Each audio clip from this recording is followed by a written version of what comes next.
Good afternoon, Final Fantasy Randomizer fans. We have a super fun matchup today. We have Dani3883 taking on Elastoid in week 3 of our spring tournament. This is the Fire Week, and I am joined in the booth by Groggy Dog. How you doing, Groggy? Oh, I'm doing very good. I'm excited for this matchup. It's one of a number of really, really good matchups this week, and glad we're calling this one. Yeah, I'm super excited. Dani asked me to do commentary for her own superstition, so I had nothing else better to do, so I'm more than happy to be here calling another race. And once we get set up, I will be releasing the gate, and we will be seeing what is in store. So let's see. We got Elastoid running Black Belt Fighter Red Black. That's an interesting party. That sort of sets you up for a 3-person play either way. With Fighter Red Black, if you don't find the loose right away, you find a lot of good gear. And Black Belt Red Black, if you get your loose quick and you find a good grind tile. It's a versatile composition where Dani electing her standard party comp Fighter Double Red Black. Oh yeah. I believe that Kato is a shout out to us, Groggy Dog. So yeah, I wouldn't even pick that out. That's good. Yeah. Thanks, Dani. Do watch this back later. Sweet. All right, and we're just waiting for Elastoid's doing some last minute checks, and he is readied up. Both of our runners are ready. Let's let them go and get this ball rolling. All right. So, what's special about Fire Week, Groggy? So this week we have Volcano as one of the incentivized locations. It makes it pretty interesting. It puts into play some very early fiend dives compared to some of the other weeks like Water and Sky. And so I think this seed can lead to some frustration. It can lead to some gambles in terms of what level are runners comfortable with diving Volcano, potentially diving Ice, whether they have Warp and Exit. It also does lead to some possible chest diving in terms of the armory floor. So it's going to be interesting to see how quickly they prioritize that Volcano incentive. Yeah, the gate is dropped. Our runners are going to be on their way any second here. We have our 3 free checks pretty early on, the King and Princess after we kill Garland, and Bicky over in Provoca. In my experience, these usually, from one of these 3 checks, usually get some sort of inner sea fetch quest that will lead directly to a canoe. Yeah, absolutely. So, the canoe definitely the big question mark for these early tournament seeds. Are you going to get a little bit of an easier check with perhaps just diving marsh? Oh, see, early life 2, not red mage learnable, going to be red wizard learnable, but not so great early on. Fire 3 over on black magic. That life 2 is in the second slot. Oh, was it in second? Sorry, I thought it was in fourth. I looked so quick. So, bold choice, neither runner rerolling for that white mage. Yeah, absolutely. Gonna get the double exit on Dani's side. I like that. Gonna allow early exploration, while Elastoid a little hamstrung with magic selection with having the 2 committed melee fighters, but that could pay off too, like we talked about before the gates dropped. If we find something, we can go. We're good to go with a 3-person party either way. Yeah, absolutely. Caleb, would you talk a little bit about Elastoid not going straight to Temple of Fiends? What do you think that is? I think Elastoid was going to go off to Provoca, went out, and his black belt immediately got smacked down, I believe that by a shark, so very effective way to get his 3-person party started. So he'll be splitting that XP, getting a little bit more than Dani along the way. Get our first look here at enemies. Nothing too crazy so far. Both our runners going to make these free checks here in the 3 boxes. And Elastoid loses his Black Mage, and with it, his Fire 3 caster, so gonna have to reset and come back up. Things punching pretty hard when you're not wearing armor.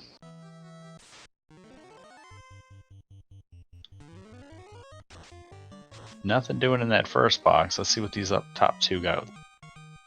Piddly money in a cabin. I mean, it's fine.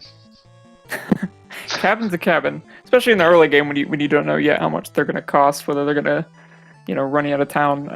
It's not the worst thing in the world to find something that lets you save. Yeah. I think I might use that as an opportunity to save right before Garland if I'm feeling iffy about it. Fire 3 makes it feel a little bit better, especially with 2 Blackcasters on, or 3 Blackcasters on Danny's side.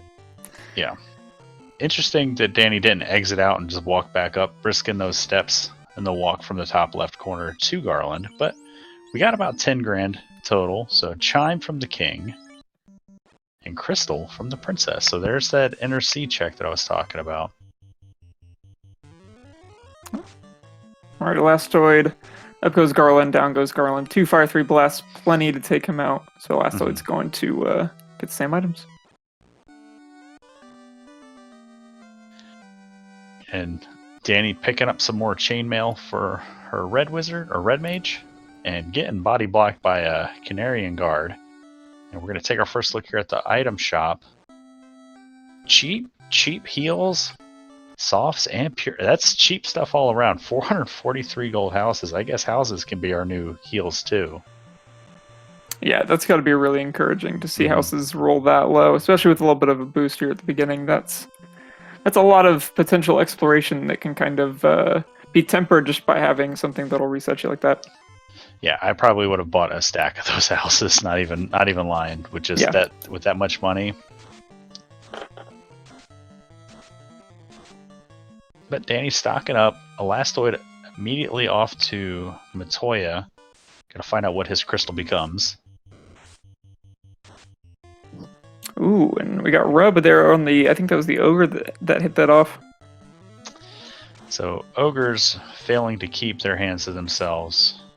But, and Art can't punch as hard as Puff can for Elastoid, but we're up into the Matoya's cave. You love being able to one-shot this and not have to double-dip Matoya's, and we get everything we could want for that fighter. A shield, a sword, and a canal. And a key. Wow. So many options, Groggy Dog. Yeah, this is really interesting. I'm excited to see if if Bicky gives the canoe, all bets are off at this point. It'll be interesting to see what kind of progression we get there, because there are a lot of options. How quickly do you think you go back and check the 6 key lock chests over at Canaria? Is that a wait till later thing? Is that I should do this right now kind of thing? On my way to the canal after Provoca, I check them. I pop in, check those. Especially if Bicky gives like adamant or something. Yeah, it's an easy enough just to route it in, stop in, get last minute supplies before you hit the road. I would definitely do the Elfland from the southern dock and get out of the inner sea as quickly as possible.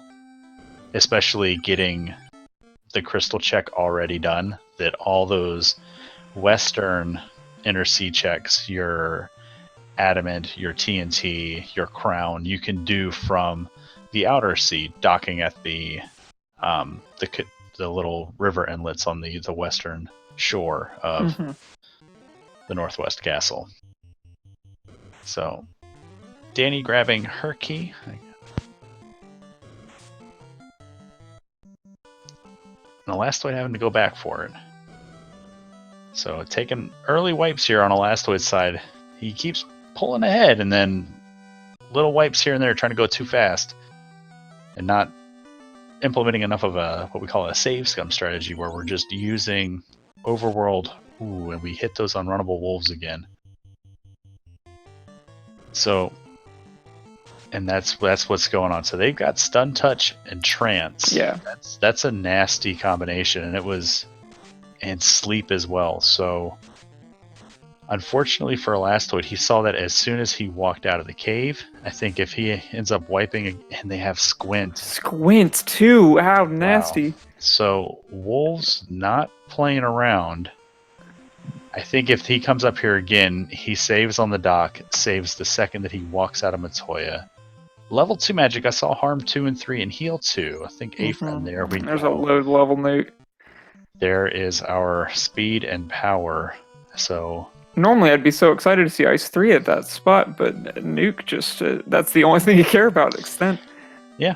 I mean, I've done commentary with some other folks that have said that they will take the Ice 3 as well, just because it will roll higher damage on things that resist ice, or I'm sorry, that are weak to ice, such as the Waters, the Cerberus. And Elastoid hits that wolf pack again, but able to get a Fire 3 off.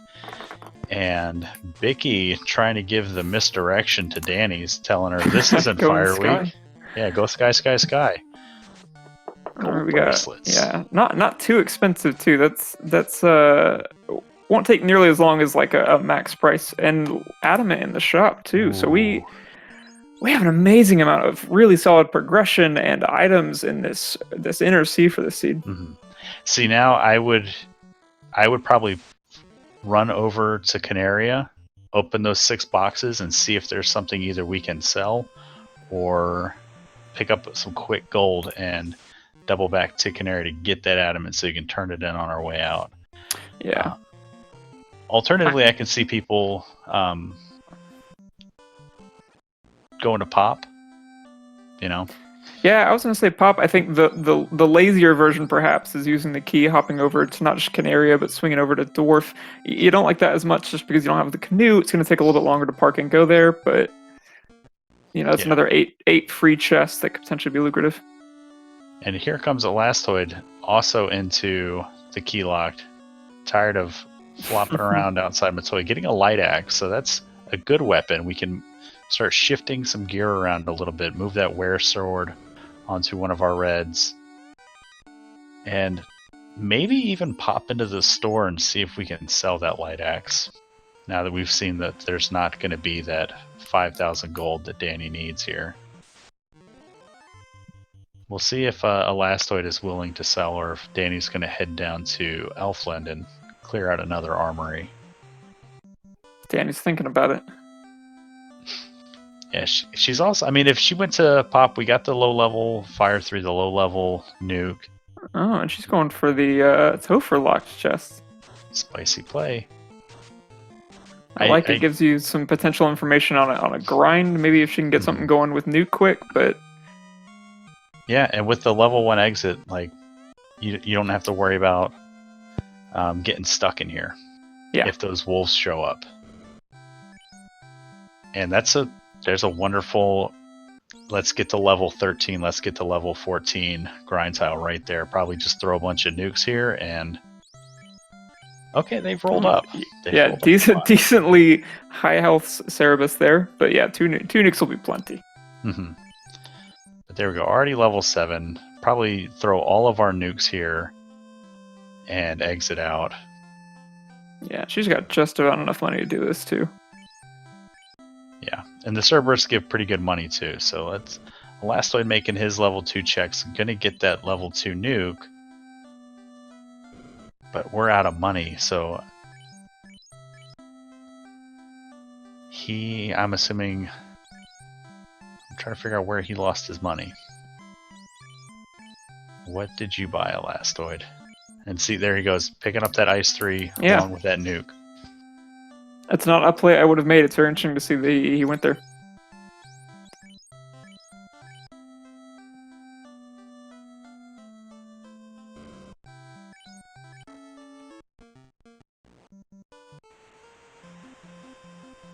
So I wonder if we missed him buying a bunch of houses. That's the only thing I can think of that would have wiped out that much money.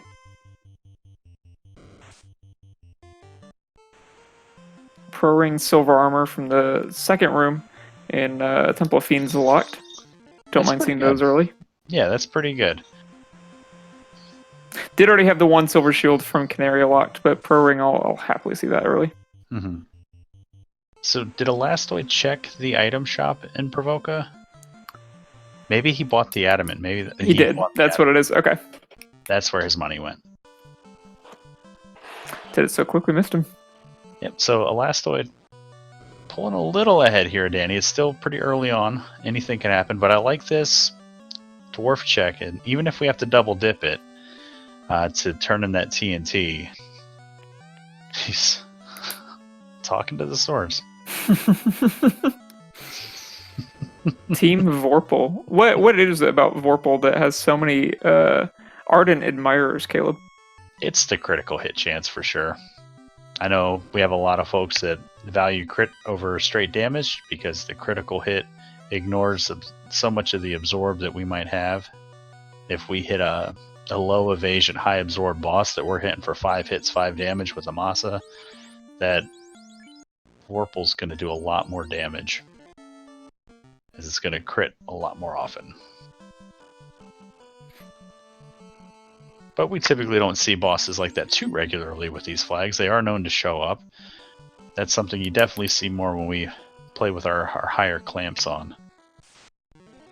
Our bosses can go up over 300%, all the way up to 500% of their base stats. And Dani coming back to Provoca.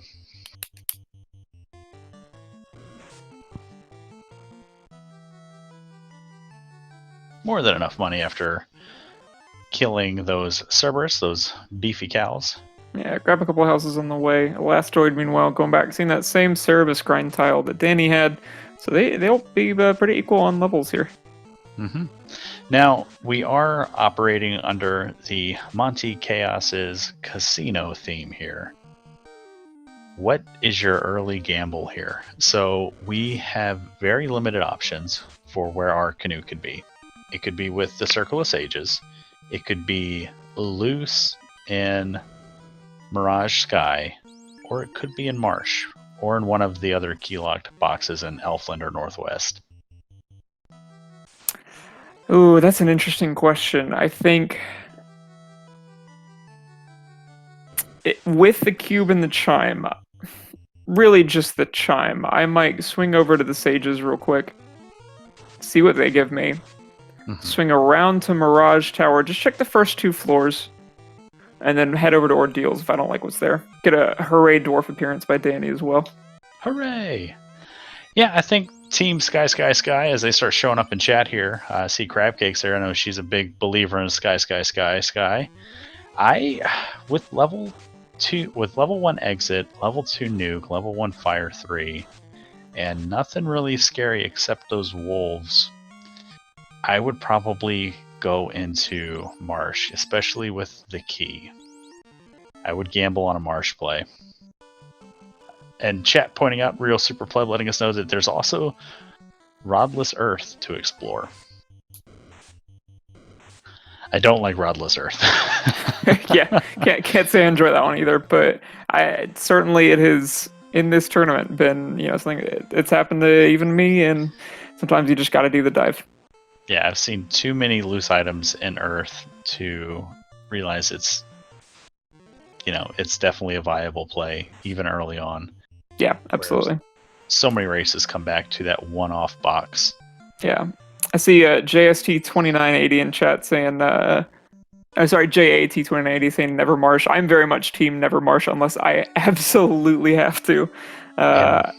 And that's why I'm team always Marsh, because one of these days that gamble will pay out. Yeah, it's a good meta play if you know kind of like what the expectation is. I think if you're expecting to make up some time on the back end, which the more experienced you are, the more likely is to happen, the better the play seemed. And especially, like you said, the magic right now is really, really favorable to something like that. Yeah, we have level 3 Lightning 3. Going to be locked out of Invis 2, but we will get wall on those red mages. So that's pretty good. Level 3 Bane as well, for a less accurate win condition on TO1 and Kraken 1. Level 4 White Magic. We got Heal 3. That's one of my favorite spells in the game. It saves you so much time over the course of a run spamming Heal 3 over heal pots in Volcano or Ice Cave or anywhere else. And Quad X at level 4 is probably the only spell worth picking up there.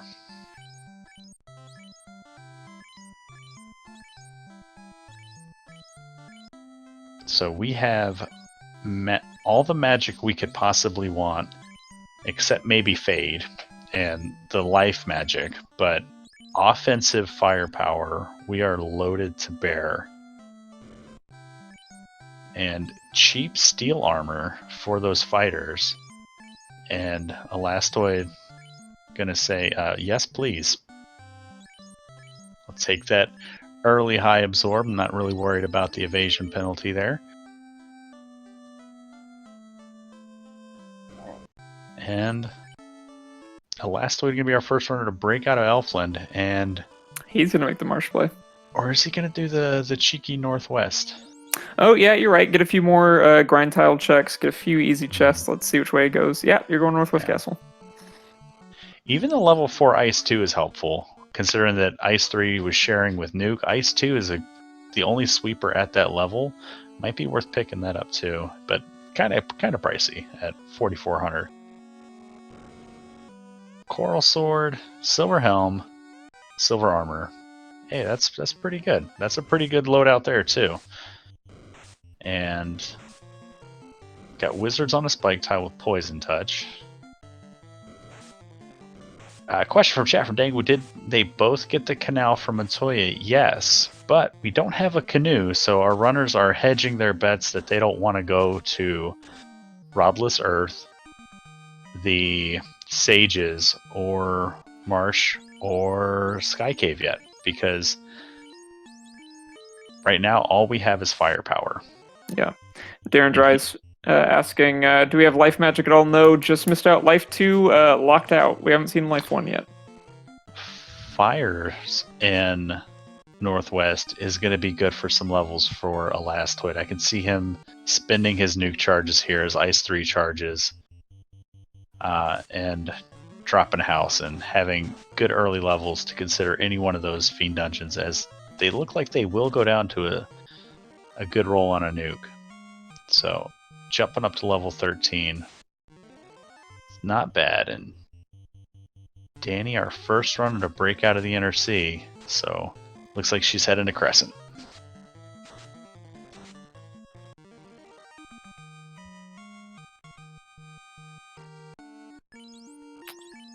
Yeah, this is just, looking at the time, we're not even at 20 minutes yet. We're already hitting 14, 15 on some of these levels, and this has definitely been a generous offensive seed at this point. And so I think, sometimes you just got to go, and put that defense in the back burner and just hope that you can punch your way out, or nuke your way out in this case. And Elastoid finds the wolf pack again. And you might say it's been hounding him through the seed. Thank you, Groggy Dog. You're welcome. I live only to serve. Alright, Elastoid in the water, away from those wolves. Elastoid probably wondering who let those dogs out.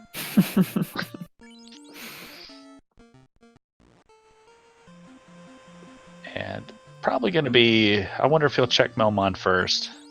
Going to drop a cabin in the sea here. Yeah, we're going to check level 5 magic before exploring a little farther. Dani getting some good draws on the P's on the way up to Crescent Lake. I definitely don't mind taking that fight. All right, so we can get Cake and Fast before promotion for the Reds, and I believe that was Cure 4 will be learnable by Red Wizards, but Life will be locked out of Red Mages. So no life access this seed for our parties, as Life 2 White Mage locked in level 1 and White Mage locked in level 5. So Dani, or Elasto, the only one with that information. Dani gonna cross her fingers and hope that we find a tail, hope that we find level 6 life, but unfortunately no one's gonna resurrect anyone. Cheap pro rings at 8,400 and cheap silver bracelets, so everybody with pretty decent absorb now. Gonna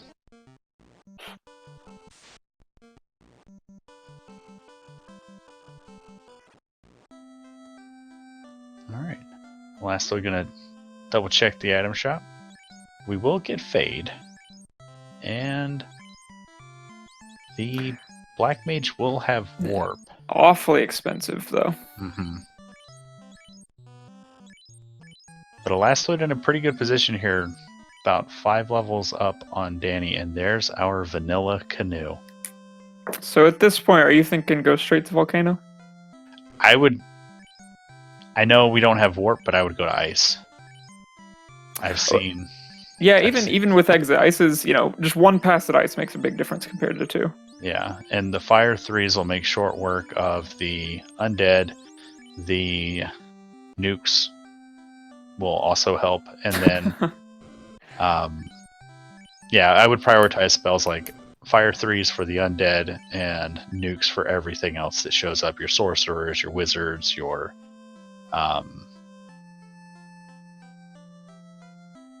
the mages, things like that. Yeah. And then that way, once you're done with ice, then you can sail down, drop a house, plunder the volcano, and be on your way. I've seen ice be too valuable lately. And we have seen fast. Fast was level 5 in Melmond. Red Mage learnable. We have not seen Temper. So both of our runners navigating the river system. And Elastoid heading to Volcano. Let's see if Danny goes to Ice, also heading to Volcano. See, I would have done Ice just because that way we can hit Volcano on our way back. Just minor routing difference for me. It probably is the same amount of steps and everything, but...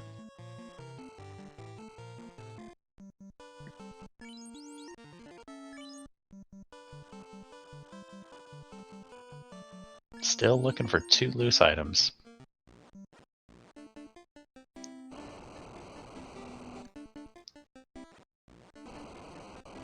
And our runners holding hands. Elastoid going to do the high percentage play first. Check the cluster.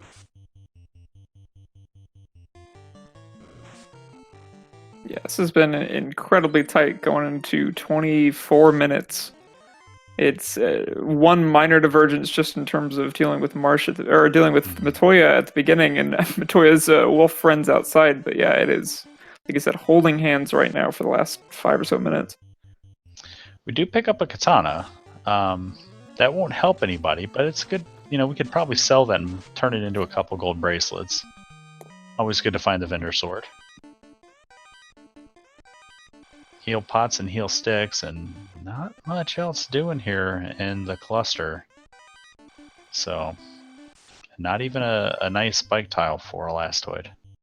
Danny checking the often skipped long hallway. Tyro Wyvern spike tile. That's not a bad one. Tyro's highest MDef in the game for an overworld enemy. I believe they have max MDef. Would just absorb all those nukes. But you're not supposed to cook steak in the microwave. Alright, so we have 1 box left to see on this armory floor, and who's going to get there first? Elastoid looked at the little hero run, gets a house. So, nothing doing. Volcano 2.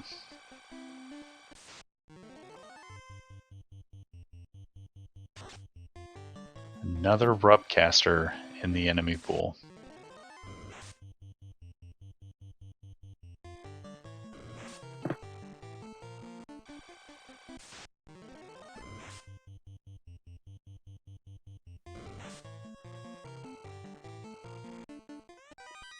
Now, Caleb, I don't know this about you. Are you Team Tyro or are you Team Steak?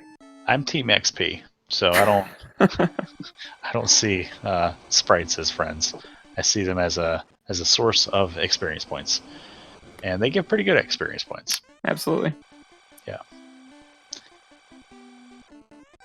Not my favorite enemy to kill for experience points, but I'll take it. Especially this early in the game.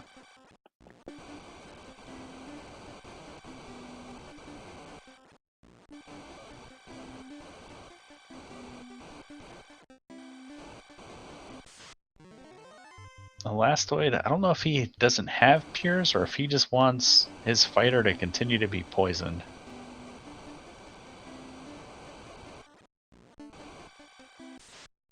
And Danny's going to check her cluster and come up empty-handed. We'll get some complementary gear. I think there's a silver helmet down here. I'm pretty sure she has one already. The opal shield's nice if we're able to find the tail and promote. Yeah, and certainly having the katana helps you get that 30,000 gil warp if you need it, but at this point I'm not sure how much it's going to help. So does that box at Elastoid just open with 25k sitting there.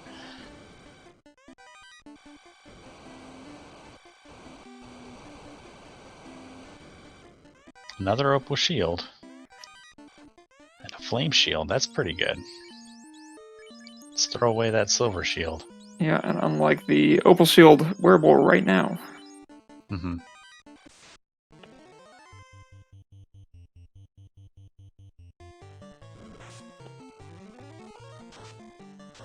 Alright, Dani's preparedness. She had 2 stacks of pure potions able to... Gonna double check that cabin box though, just for the sake of thoroughness. Nothing doing so far on the Agama floor. And Dani takes the exit, saves the progress, and gonna reset the encounter table and come back in. I like to play. Just because you never know, like, I know we haven't found anything, but she was taking fights, gonna keep some of that experience, and there's our second katana. So all the money we could possibly want down here in the form of vendor gear. 2 opal shields, 2 katanas, seen at least 50k from 2 boxes alone. And we're out of heal 3s, and time to start using heal pots. Because unfortunately, heal 2 sharing a level with Nuke, probably going to want those for carry.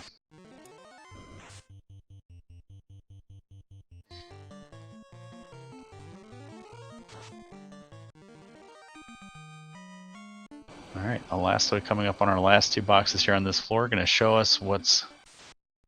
Uh-oh, ambushing lobsters.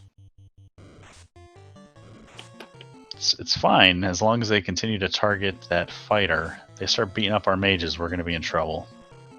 Right, that's the exact reason you save it. Nothing doing for that first round, but for all we know, they're hiding something real nasty back there too. Yeah. And gonna have to take that fight a second time as he sort of hit that banana peel right in front of the box and ended up having to check this twice. And we'll have to take this fight 2 more times, as these will be guarding the spike tile that protects the incentivized chest here in the bottom of the volcano. But if they're just punch happy, we might be okay.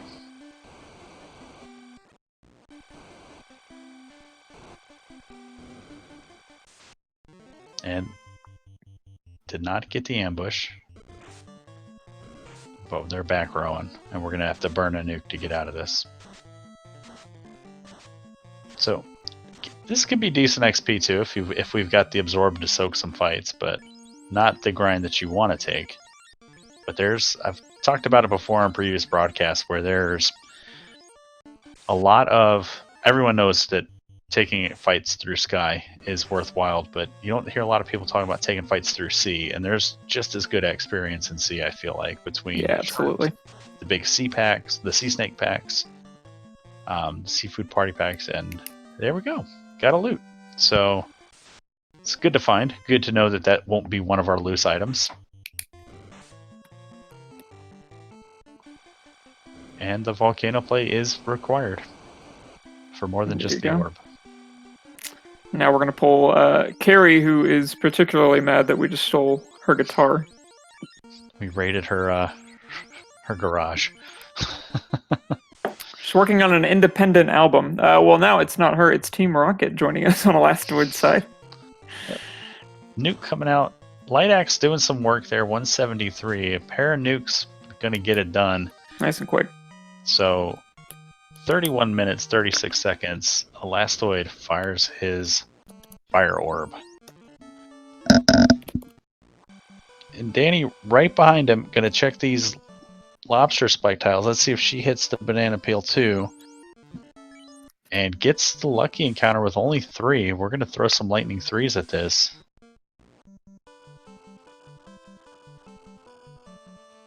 and has a much better time with that spike tile, with only 3 lobsters showing up. Yeah. Well, Elastoid looks like it's going back to Crescent Light to restock on supplies a little bit, either before going to ice or before doing something else entirely. We'll find out. Mm-hmm.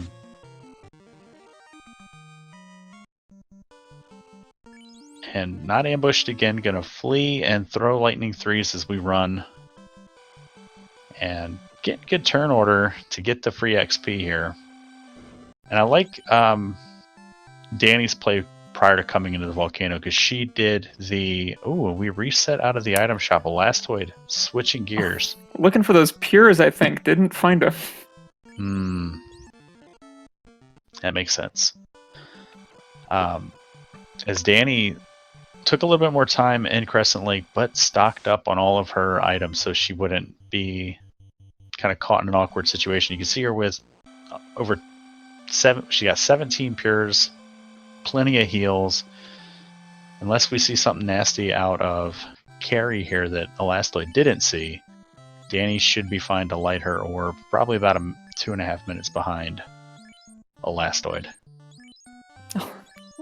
Yeah, the Elastoid's going to be just fine on heals and pures now. Yeah. Now, do you go back to ice, or do you just break out of the inner sea here if you're Elastoid? I think I still like the number of chests to be checked in ice, as well as the promise of not having to come back to the inner sea. So, with a small amount of, minuscule amount of encounter manipulation, you can make this canal trip or the river system trip go pretty quick. As Dani pulls Carrie. Yeah, and I misspoke earlier. His boat is at Crescent, so he's already broken out of the inner sea. And we're going to fire off some nukes, and Carrie's not even going to have a chance to perform an action. I wonder if we're just going to beat feet and windmill slam Ice Cave, and our runners are just going to continue to hold hands, or if Dani's going to go for a cheeky gamble. And nope, we're all going to Ice Cave. So this is going to be fun. Oh, we take it. Yeah. So both of our runners taking resets on the world map. And Dani doesn't want anything to do with those wolves, so we're going to counter manipulate them out. Just keep soft resetting until we don't see them as the first encounter.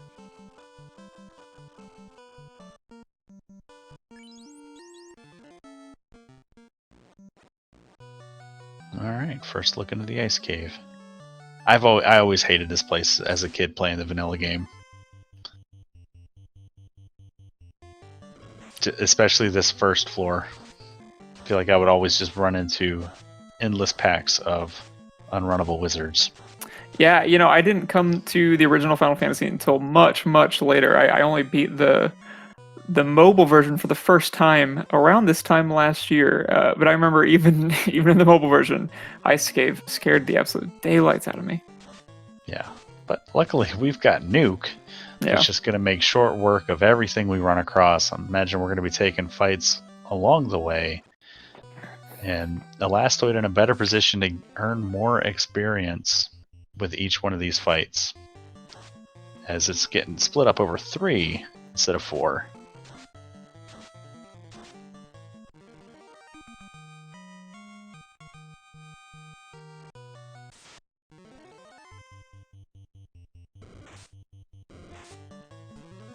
And I love the liberal use of Nuke everywhere we go on the world map, because houses are only $400.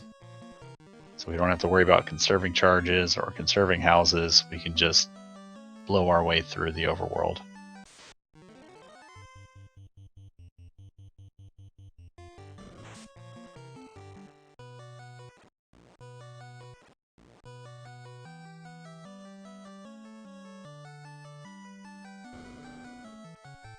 No warp, so we got to do this the old-fashioned way. Walk around, check the spike tile, check the box. A little bit of money. A pro ring's good to find. Saves us $8,000 later in the game. Remembering to equip that flame shield. It's a heads-up play there. In case one of these enemies rolls a nasty frost or blizzard ability, you want to be able to resist that.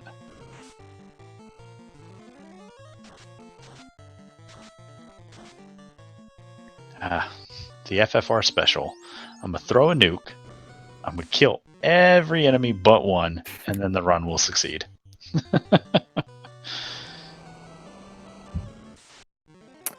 Oh my Lanta. Now this is quite enticing to find.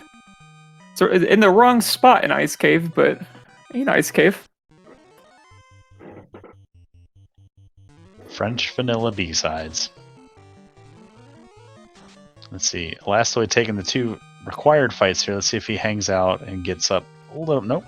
Just going to abandon it. He's already pretty high in levels. He's at 17 and 18, doing pretty well for himself at just shy of 40 minutes. Ooh. Arbones. With Lightning 3. He just escapes, but it may not matter. Yikes. At what point do you just kind of cut your losses and reset out of this?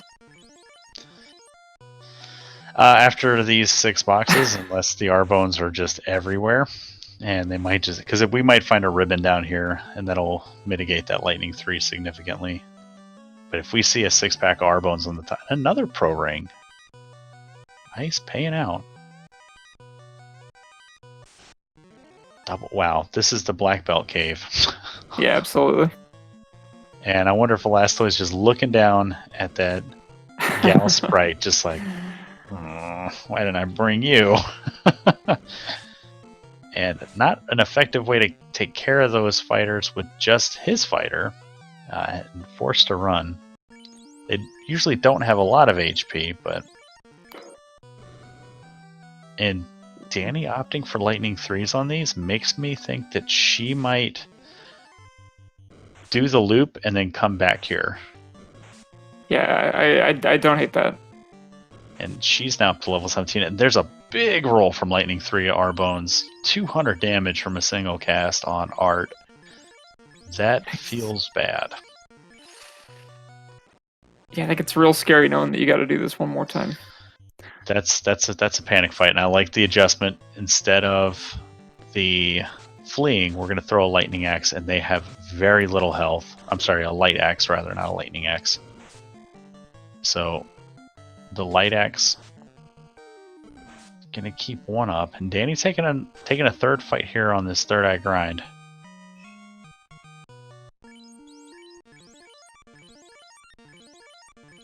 Yeah, luckily Elastoid went back to Elfin stocked up, because he's definitely got the heals to at least attempt to pull this off. Mm-hmm. Yeah, we just gotta hope we don't see any more of those Arbones on the next cycle through. Dani pulling out the nukes now on the 3-eye blind. 3rd eye grind, sorry, whatever you call it. I should have let you make that joke.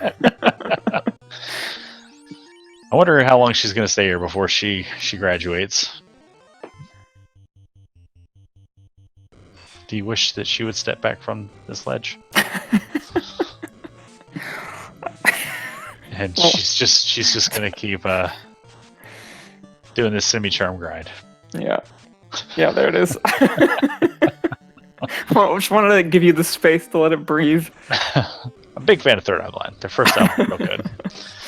All right, Elastoid almost through the hole to the drop down and dealing with these birds that are just slowing them down, unrunnable birds. And there's our Arbones on Dani's side, seeing the Lightning 3 come out and may adjust some strategies here.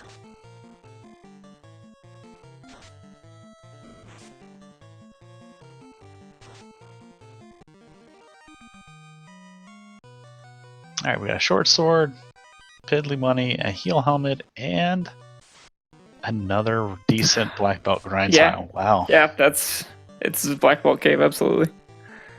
So, but he's a high enough level to make quick work of these. I wonder if we take a fighter grind here. And we get the herb. Thanks, herb. And hello to Speed Gaming Rating. Welcome to the Final Fantasy 1 Randomizer Spring Tournament. Happy to have you. Yeah, we've got a wonderful race here going between Dani and Elastoid. Both of our runners kind of running in lockstep. Elastoid, unfortunately, saw some Lightning 3s here from the Arbones that are running around. Danny saw it, but has only encountered them once. And there we go again. So, gonna mix up strategies, throw all fire 3s. There we go. I like the Elastoid adjustment. gets a really friendly run out towards the end and survives the ice cave. I was really worried for him there, but that was a real heads up play to kind of keep the fighter up and make it through. Yeah, a lot of smart decisions there with how we did that. And Danny gets through the R-bones. We see a Frosty too. I don't think Elastoid saw that, so I think we're on a little bit different encounter tables at this point. Because Danny also didn't see as many of those R-bones as Elastoid did. Yeah. Danny behind right now, but not too much, because she's going to be able to just exit right out of here. She won't have to do this a second time. Mm-hmm. And her fights there with the 3 eyes definitely got her levels up there with Elastoids. Yeah. So, if I'm Danny, I might pop back down through the hole, go down, hit that 3rd eye grind again, and just burn off all my nukes, all my lightning 3s, keep 1 exit in my back pocket. It's a completely safe spike tile. Yeah. There's no chance for an off step encounter, and burn them all off. That way we don't have to worry about levels really, and we can kind of implement a little bit speed and power. But Elastoid... Yeah, I think especially in a sea like this where life is not going to be accessible to us, I would feel a lot more comfortable grinding out more and more levels than I would normally do. Yeah. Because you're going to need all the survivability you can get. We don't have life. We don't have life 2. We won't have exit to invis 2. And there's the herb. And Elastoid is going to show us what the herb turns into. It's the Oxyel. So, lightning 3 R-bones required. Alright, and Danny, enough is enough is enough. And I think now I'm really excited to see where we get the route divergence. We have both waterfall, sunken shrine, and then sky and mirage open to us. It's a lot of chests. That's a lot of enemies to get XP from. What do you think is your next play, Caleb? 100% go to ordeals and then sea and waterfall. If ordeals gives us the ruby, I might sail out, save like right in that T intersection before I head up north, turn in the ruby, see what Sarda and the Titan are holding on to. If it's slab, if it's tail, whatever, reset back, do waterfall, because that is either going to be our floater or it's going to be loose, Yeah. And then if we don't find anything worthwhile here, because we're still looking for an opal bracelet, a Thor hammer, or a power bonk, go right to sky and just try to do this floaterless, because all we need is a rod and we're in go mode. So another potentially floaterless seed.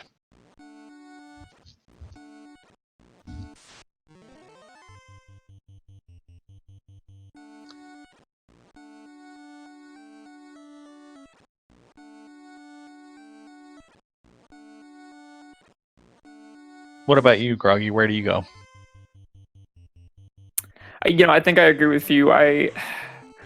There's a certain amount of fear in going to ordeals without warp, but I think that knowing that you have Oxale, I think, see what's it at ordeals, let that make your next decision, and then if it's one of the the random items like opal bracelet or whatever, head straight to waterfall.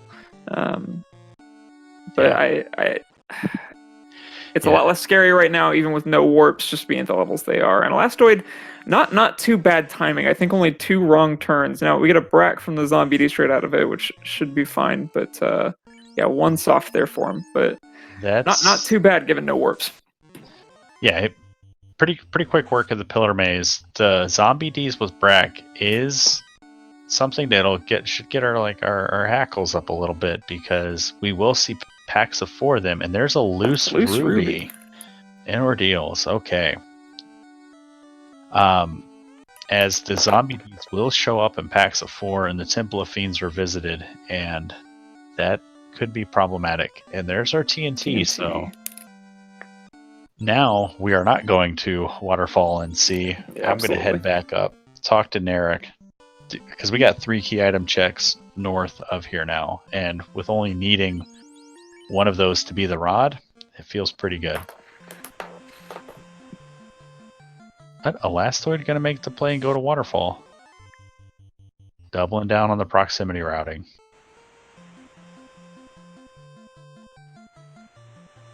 Yeah, that's interesting. I'm wondering if he's going to go straight to the Sea Shrine after this, or if he's just doing a quick check and is going to potentially double dip. And Danny going to sail eastward to get to Elfland as opposed to the western route. Takes a little bit longer to sail this way. I've got to say, I'm with Danny right there. That is never a thing I geographically remember, that I can sail west to Elfland. In my mind, Volcano is always situated west of the Inner Sea. It's really it can be really hard to kind of get your mind out of the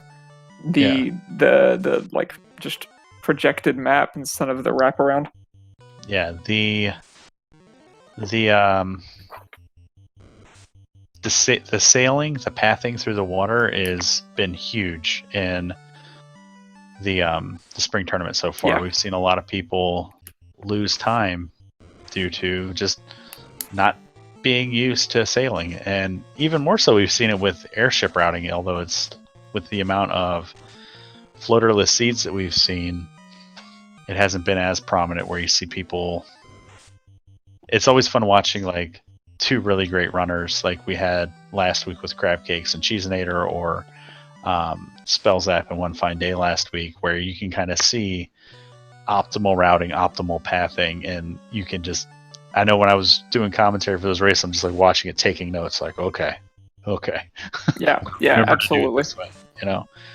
That may be the biggest surprise for me in terms of what I expected, what I didn't expect out of the spring tournament, is just how much time I've spent sailing and how important that routing has been. Even I think like ordeals back to Crescent Lake is one that I struggle with, and it's a lot of those diagonals, a lot of those kind of weird cuts. Get a tail from the waterfall there with Elastoid. Those weird cuts are the ones you really gotta get down. Yeah, the gold bracelet's real nice to find too. And there's a pure potion for you, Elastoid. So let's. We are here. Do you go to sea, or do you go sail and do the TNT and Ruby turn-in? I think a gutsy play would be just do Kraken side. Check the. I would probably still cautiously check the chest there, but you already have one loose. You have a ton of turn-ins left to you. I don't think it is totally irresponsible to try and just go for the fiend kill and then hedge your bets. It's a risk, but...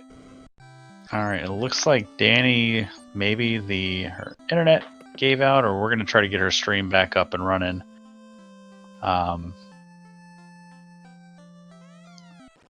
Did not see her disconnect from the SRL room, so we'll follow the action on Elastoid side, and hopefully we'll get Danny back up here soon.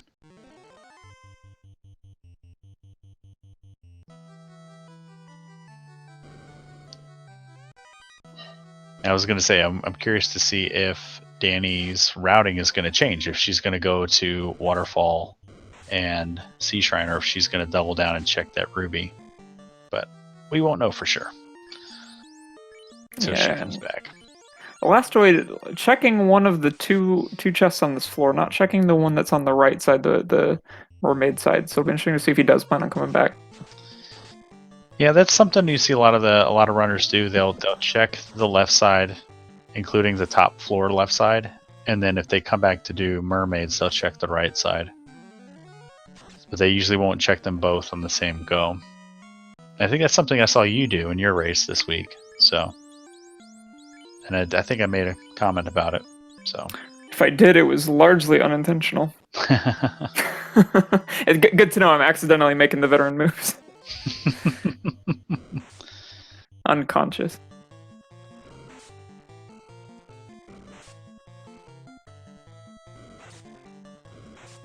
And double checking Danny's stream. Yeah, her stream went down, so hopefully her internet comes back on. I know she was saying before the race that she was having some struggles with her internet. But once she comes back online, her game should pop right back up. Yeah, fingers crossed maybe she didn't even notice. I'm sure down internet can't be doing anything good for her nerves. Yeah. Last thing you want is more distractions when you're hot in the middle of a seed like this. Mm-hmm. Where it's hasn't necessarily been linear, but both of our runners have been sort of lockstep.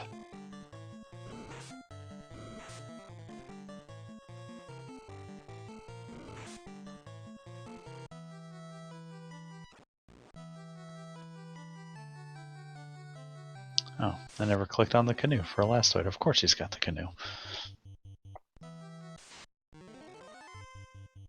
Alright, so let's think about what we have here. We have the Ruby to turn in, which could lead to Rod, could lead to Ruby. We do have 2 remaining fetch quests out there in the Slab and the Crown. Mm-hmm. We have the bottle, so if that bottle is the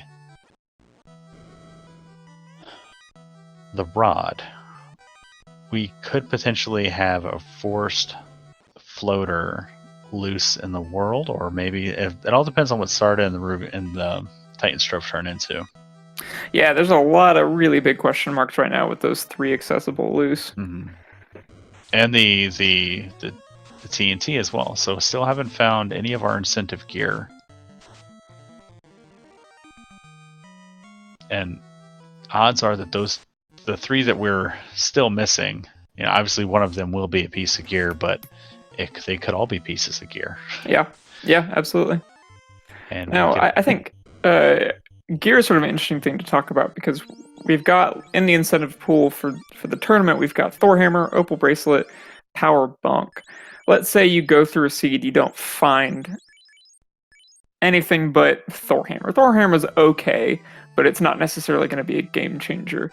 What conditions might force you to, keep searching for Opal Bracelet, maybe keep searching for a Power Bunk? Or are you pretty much just going to ignore those if you don't have to get them? Well, if I'm going through a scene, I find the Thor Hammer, that informs me that that's my second loose. And one of those 3 turn-ins will be the floater, and then I would absolutely go see what the bottle turns into. I don't know if I would chase down the slab, just because it's such a long walk to Lefane, but I would definitely do the bottle while checking for magic, because we're going to have good levels. We're going to have access to level 7 black magic for our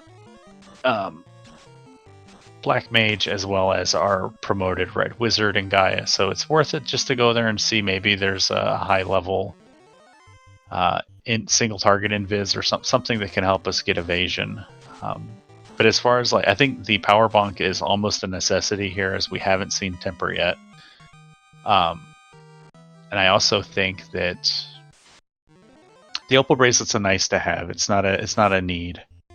But I would still be looking for a white shirt or defense sword for sure. Because with no access to life magic, we're going to need to be as evasive and defensive as possible. Yeah, absolutely. I think it's sort of interesting where this... Oh, we got Danny back. All right.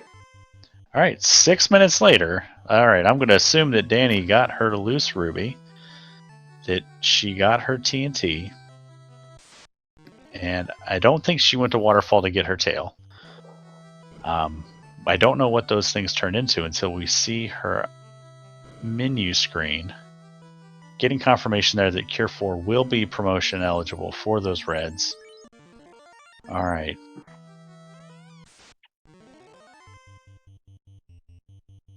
Alright, and Danny... looks like she's heading to Titans. Okay, so...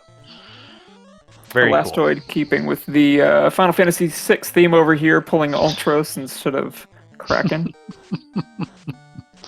I Our love it. dear purple friend. Yep. One of our newer community members, Uriel Man X7, drew that sprite and did it pretty quickly. He's been turning around some sprites pretty quickly. I think even Elastoid mentioned in the Discord chat that the Ultra sprite was something that he had been working on for countless man hours, and Uriel Man knocked it out and just tweeted it out. Yeah, just like in an afternoon, like not even. So it's awesome to see how creative the people in the community can be. Yeah, absolutely. And you're one of those creative types, man, drawing up layouts and doing your own customization for your sprites. It should be noted that the massive asterisk that exists next to me being a creative, and that I use PowerPoint as my primary creative tool, but I appreciate it all the same.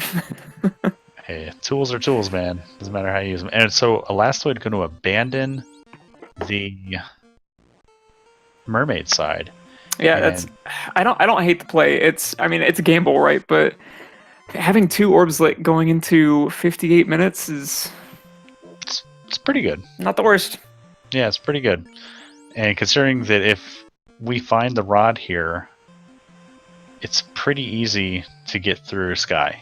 Yeah. Opening maybe Mirage 1, probably skip less than greater than, probably skip Sky 1, Sky 2, maybe do one of the clusters in Sky 1.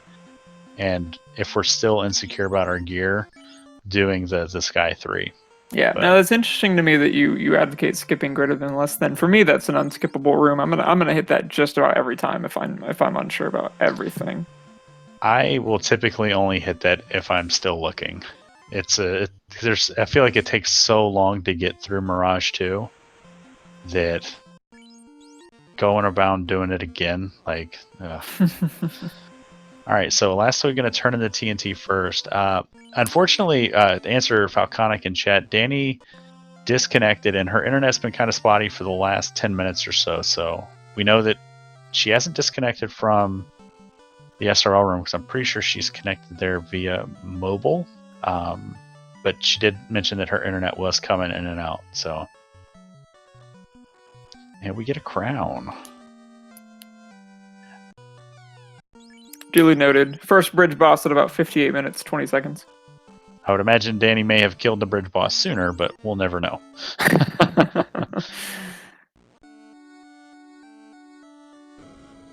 And there's our slab. So, TNT leads to another airship locked. We are down to, we have a 25% chance. 20% chance, because we could be floater. It could be one of our 3 pieces of gear, or it could be... so we have 2 chances out of 20%. So we have basically a 40% chance that the Titan Strove or Sarda will have the rod or the floater. 40% is just low enough that I'm sweating right now. And Dani's back. So... I'm assuming she did these amount of money. Yeah, won't know what it is, but good to know that she's done them. I'm going to assume that she did the crown, but we'll keep an eye on her menu screen. I guess. Well, I mean, if she's beelining the crescent, we know. Yep, there's her crown. And her slab. She's not. Looks like she's going to Waterfall. Sunsword, Black Shirt, and Thor Hammer for the Ruby. Some great items, not quite what I wanted to see. Yeah. Well, she's cutting left, so maybe she's got the floater. Yep, there it is. Yeah, okay. So one of these 2 checks gives us the floater. We know that now. Yeah, and it's going to be Sarda. And Dani should have her loot too. Oh, right, because we just saw the Thor Hammer. Thank you. Yep. So the only difference here right now is Dani did not go to Waterfall, may not go to Waterfall. Dani looks like she got a little lost in the water here. And overshot the Ryukhan Desert. And Elastoid continues to get hounded by these wolves.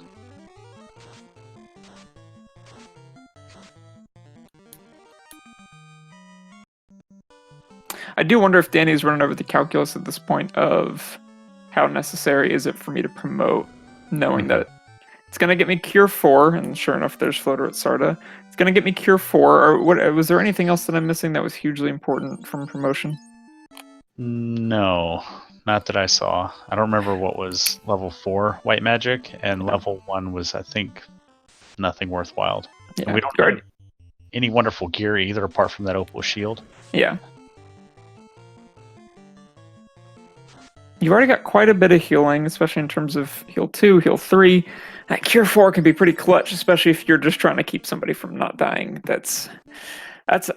I'm not sure where I would stand right now. I think I would be checking some other things, trying to decide how I felt about that at this moment. Mm-hmm.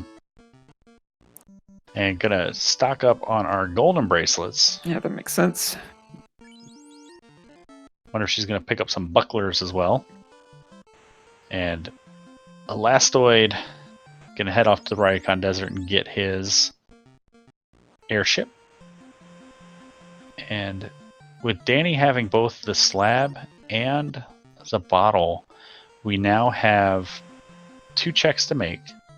One of them has to be, well, we've got Opal Bracelet, Power Bonk, and Rod still out there. Mm-hmm. And she still has the tail to find, so it's kind of 50-50 for her. So going to stock up on Lock 2s, finishing out our magic purchases. I like the play. To me, that signals that she is not convinced that she has to promote. And she might just hope, because we don't even have a weapon for her to equip if she is promoted. Right. Presumably has the Sun Sword, unless she, for whatever reason, didn't check those chests, but gotta assume she did. Looks like she's going for the bottle. I like this play. I think I would save Waterfall until, if I could, I wasn't looking for a loose and could just power through Sea Shrine. Oh, we're gonna a little hold hands for just a minute again. And there's level 7 Brack. Not even gonna check the red magic, which would be learnable, the top slot. I'm gonna check level 8. Probably gonna find Temper here. No. So Temper's either in Lefane or Onrak. Unless I missed it somewhere. And there's a bracelet. Alright, we're either loose rod or slab. We're always comes down, I feel like, to a 50-50. Yeah.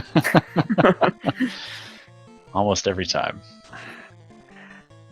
That feeling is tough, knowing that it's just kind of an open-ended question mark for you, potentially. Because that, as soon as you get to the point where it's just, you're throwing up a hope and a prayer that you're choosing the right place to check for chests, that's, you get tight runners like this can have massive leads erased. And a critical error on Elastoid's side, not having his slab translated before he goes to Gaia, has to come back here. We'll lose a little bit of time. Certainly better than forgetting to translate it before you go say hi to our Lupa Lupa friends, but yeah. True.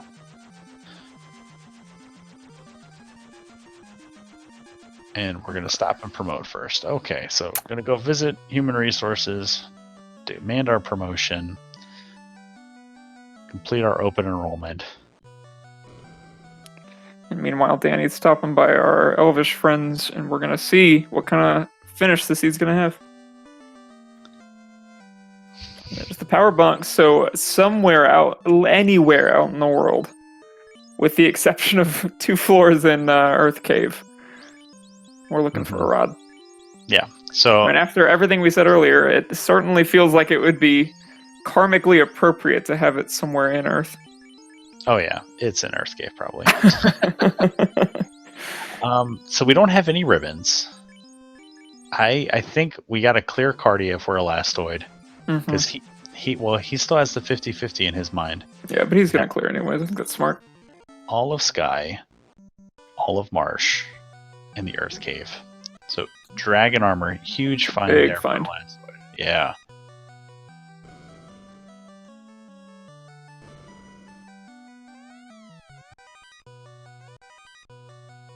ice shields would be nice if we didn't already have an opal. Yeah, I feel like if I'm in a Elastoid position, quick, easy clear of Cardia gets you a few things, gets you Dragon Armor, certainly. I would beeline straight to Sky after this. Mm-hmm. I think in the back of my mind, I would be saying, I really wish I had cleared Mermaid, but I would beeline for Sky and just go for the odds on. True. I did forget that we did not do Mermaid side for Elastoid. So the one silver lining to these full clears like this is odds just skyrocket that we're going to find a really good in-game sword. We're going to find at least one ribbon. Not here in Cardia, but... Alright, Elastoid departing the Cardia area. Looks like he's activating a Galaxy Brain here. I'm just going to grab Gear 4. Where are you going, Elastoid? There we go. Gear 4, okay. Did he buy Pure as well? No, I think that was just a menuing, and I would believe he's picked up fast, yeah. Yeah, that's fast. Alright, so Dani gonna promote, gonna get her tail. Well, she's gonna clear the waterfall, get her tail, get her black shirt. Go to... Well, she's already got the black shirt from the Titan's Trove. Going to get that dragon armor, more importantly, for her knight. And Elastoid gonna get the bad news that I rolled the seed, so because I rolled the seed, I know that it's an Earth Cave. It's an Earth 2. Reach out and feel it.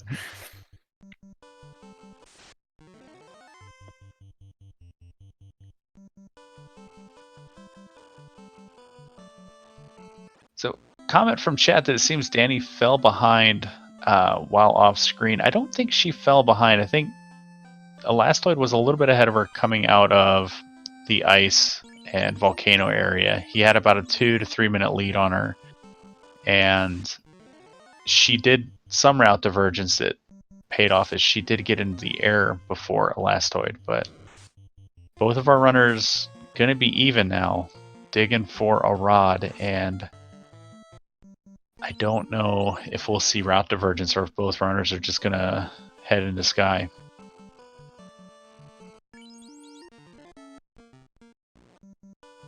I like the preparation before hitting the spike tile. We found a lot of friendly ones. Don't want to mess that up yet. Yeah, absolutely. I don't know if Dani is the type to make the Galaxy Brain play and not go to Sky. Elastoid only has 33 heal pots. And there's a ribbon. Ribbon number 1. Huge find.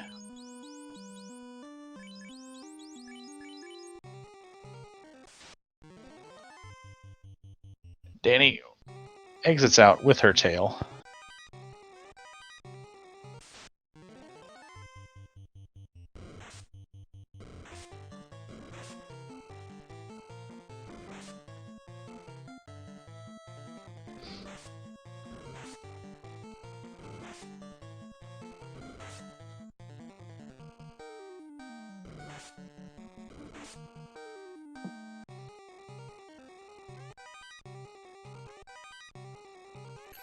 Yeah, Crabcake saying if Rod's a mermaid, that'd be huge.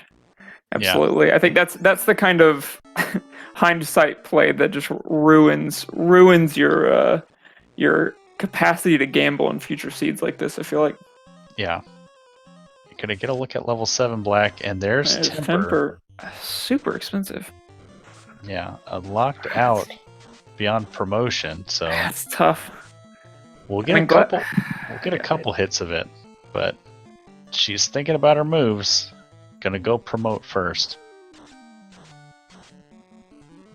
At least that's my assumption. And pretty wimpy vampires. Yeah, Dani needs to do mermaids and find the rod before Elastoid if she has any chance of catching up before the Temple of Fiends are visited. However, in the Temple of Fiends, anything can happen. And just to talk to what Simple Sarah in chat's pointing out, that Temper isn't worth promoting for. The dragon armor that we'll find here, the Cure 4 at level 5, all of that I feel is worth promoting for. So, and it's not too much of a time loss. We spend maybe a minute here, and Get the white shirt over on Elastoid's side. yeah, so your less than greater than would have yielded a more positive result for you than for me.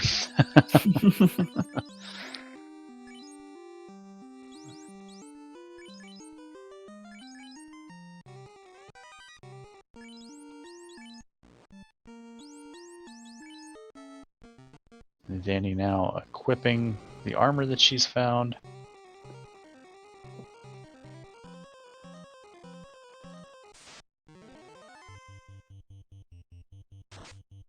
Thinking about what she's going to do next. Gonna check the cardias. Unfortunately, this cardia we know has nothing in it. The good cardia was the big cardia forest. Elastoid already getting so much good XP here in Sky. Mm-hmm. Yeah, coming to Sky last with all of your key items -1 at 5% per key item. I mean, he's getting what? 1, 2, 3.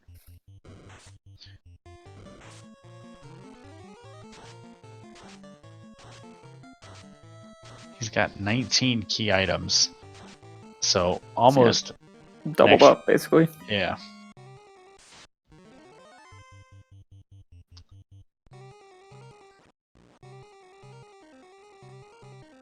Yeah, I just think you lose the security blanket of the life spells. One thing can, one errant Kraken hit can really change the outcome of your Topher. So it's a scary proposition. All right, Sky 1. A little bit of money. An iron shield and a cabin. And Elastoid never went back to pick up warp, so Dani won't have a ton of warp charges at level 6, but she'll have a handful to make these Sky checks a little bit quicker. And we're going to see where she's going to go. She's going to go to Sky 2. So, knowing the chest density, knowing that there are 53 boxes here in Sky and only 32 or 33 in C, this is the probability play. Yeah.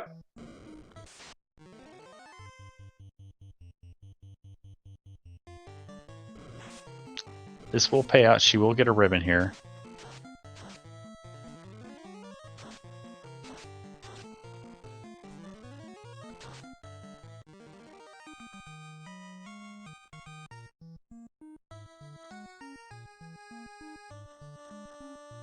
And if it's not here, Groggy, and you are Elastoid, do you...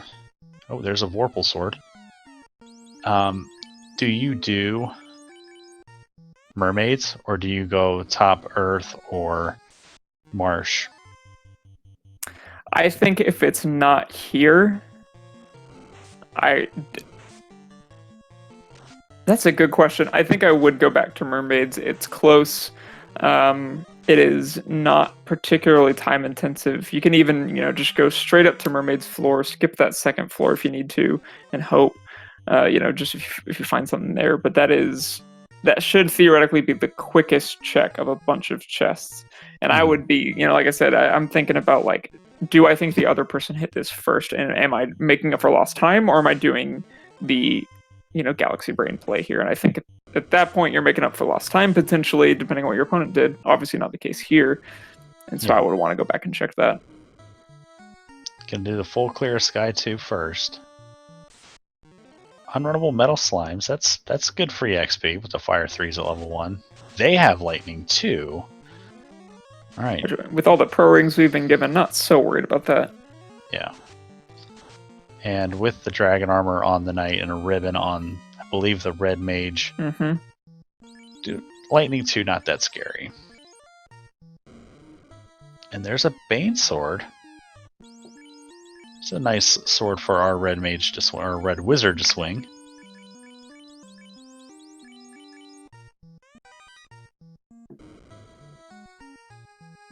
question from chat: who's in the lead? I would say Elastoid is.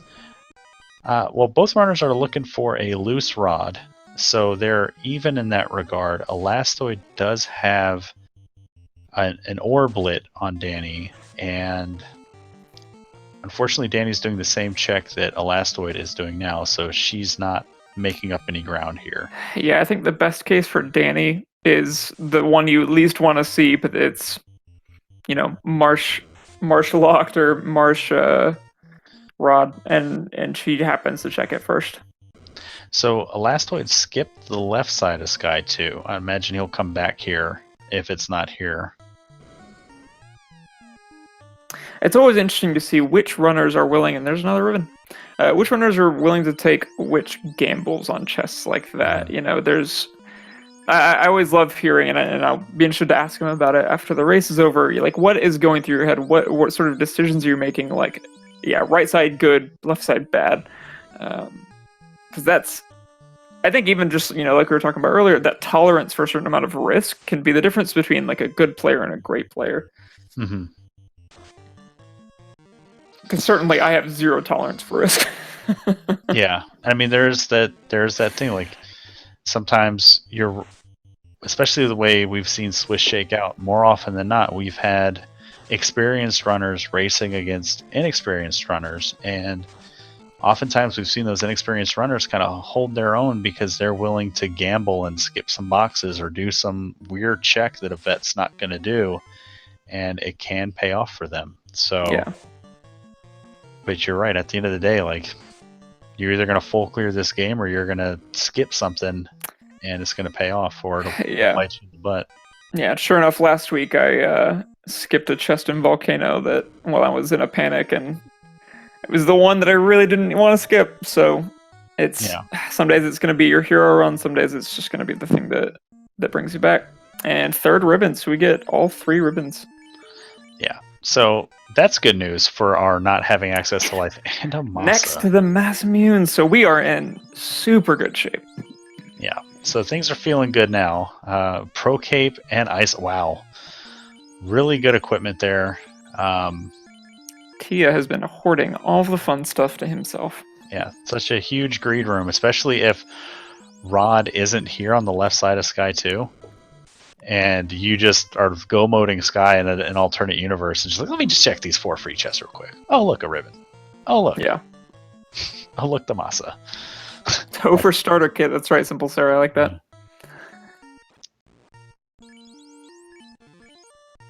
All right, Elastoid going back now. So here we're not totally skipping them. Going back for the chest.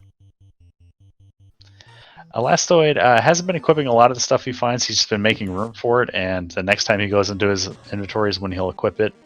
He has 2 ribbons equipped, St. Von Jester. All right, 4 boxes left here in Sky for Elastoid.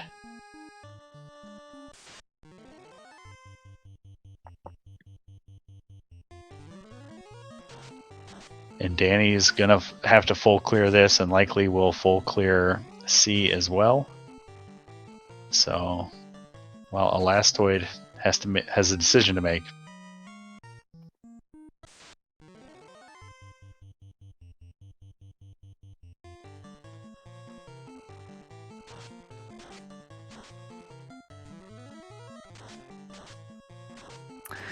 Some more metal slimes. We're getting a lot of XP on both sides, unless we see something really nasty,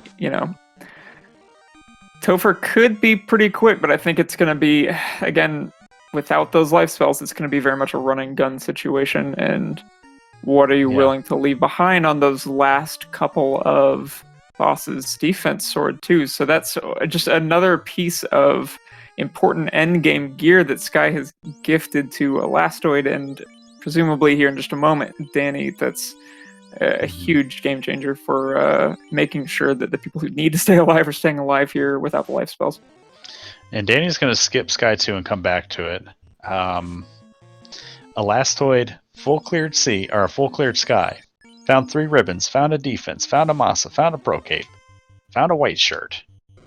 So Sky provides, just not the loose item. But Elastoid headed to the teleporter maze, going to be on the Bridge of Destiny soon, so we'll see if he encounters a robot friend.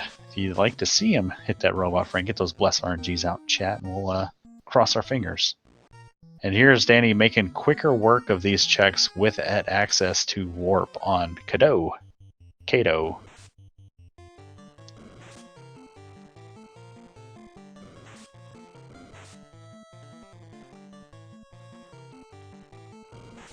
Yeah, all things being equal, I think I like Danny's party comp a little bit better in Topher, as she'll have so much more firepower coming in.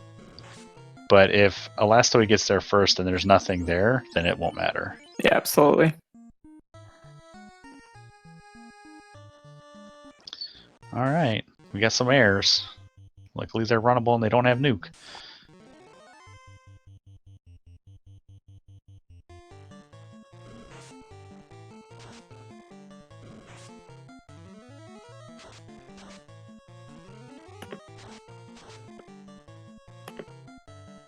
Alright, Danny onto her last warp. Gaining a little bit of ground here, but gonna lose it here checking all this guy too, but she will get her ribbon, her third ribbon. She will get her defense sword. And I'd say she's probably about 5 minutes, 5-6 minutes behind Elastoid here. Yeah, that feels about right. Double fighter, that's a good fight to take, especially just to throw a nuke at. But you can see the resource depletion on Elastoid's side. Edge, his black wizard, only has 1 charge of nuke left, and with our levels and gear though, Tia shouldn't be that scary. And welcome to the party, Danny. As she finds her Topher starter kit. We're going to fast up that Masa, and we're going to throw our last nuke out, and let's see what Bowser's got. Gonna try to put everybody to sleep. Luckily we got those 3 ribbons. Paying some respect to Bowser, throwing that defense sword on, getting a little bit of evasion going. Nuke fires out for 123. Fire's not doing too much, so Danny's got to now walk back to Sky 2.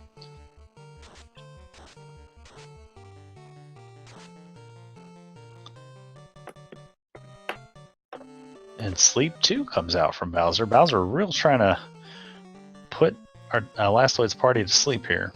And down goes Bowser, or Tia. And Elastoid lights his 3rd orb here at the 124 mark, and it's decision time. Yeah, again, I think straight back to water. That's a lot of chests that are very quick to check. Mm-hmm. And question from chat from Falconic. What sword is Elastoid using? His fighter is swinging the Masa, which was found there in the greed chest on Sky 3. It looks like we're probably going to get a Marsh check. Or no, Earth, I think. I don't know. Neither? Marsh check. That looks like a Marsh check. Mm-hmm. Yep, headed to Marsh. And Danny gonna grab her defense sword. So if he commits to the Marsh check, commits to the rodless Earth checks while he's here, and Danny goes to sea, I doubt she'll do mermaids first, but if that rod is in mermaids, we're gonna be kind of knotted up a little bit. Yeah, absolutely.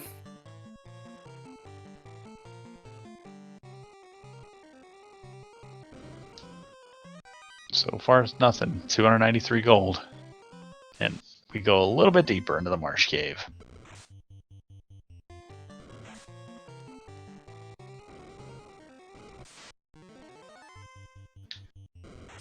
Danny's happy with her levels, running from even eyes now.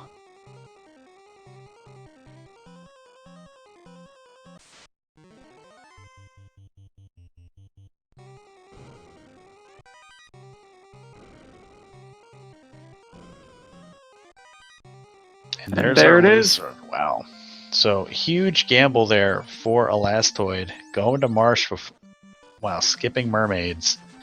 And he hits his go mode at the 126 mark. So Yeah, I don't Big Yes. heads up play. That's again, anything could happen without access to life, but that feels like a pretty tough thing for Dan to come back from.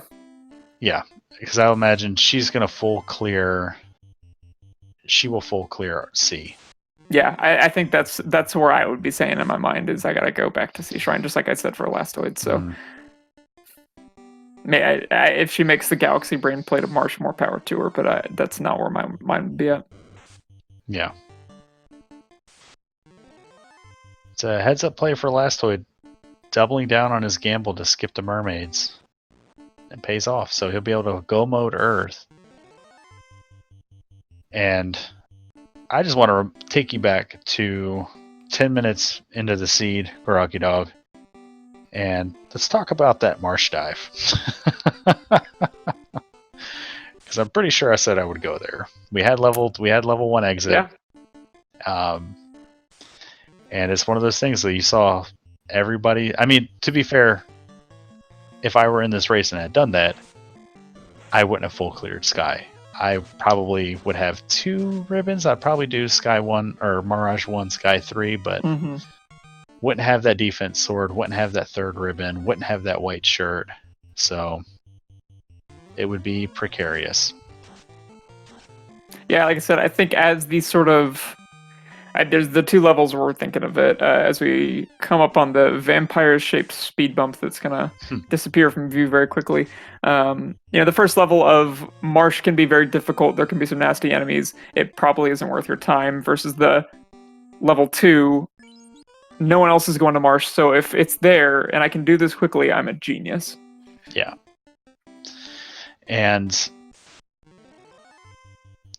Simple Sarah, a couple of people talking to chat about this is basically Elastoid's race to lose at this point. I would agree with that, but I still think should this Topher be nasty?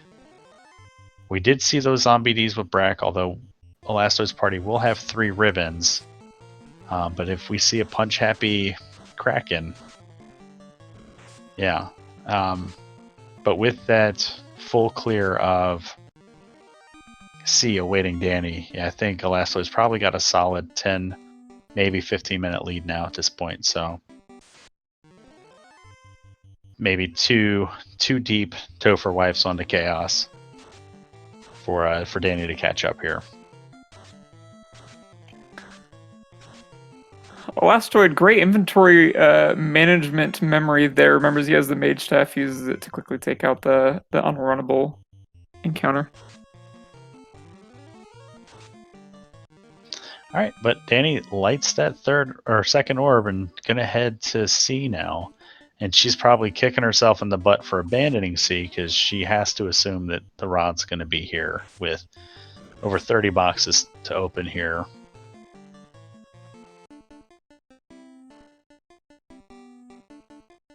And Elastoid gonna come down here and take on Lich as the Castlevania Death Sprite. It's pretty cool looking. Fire off nukes, swing that Masa. Lich. Decently beefy. Lich 1.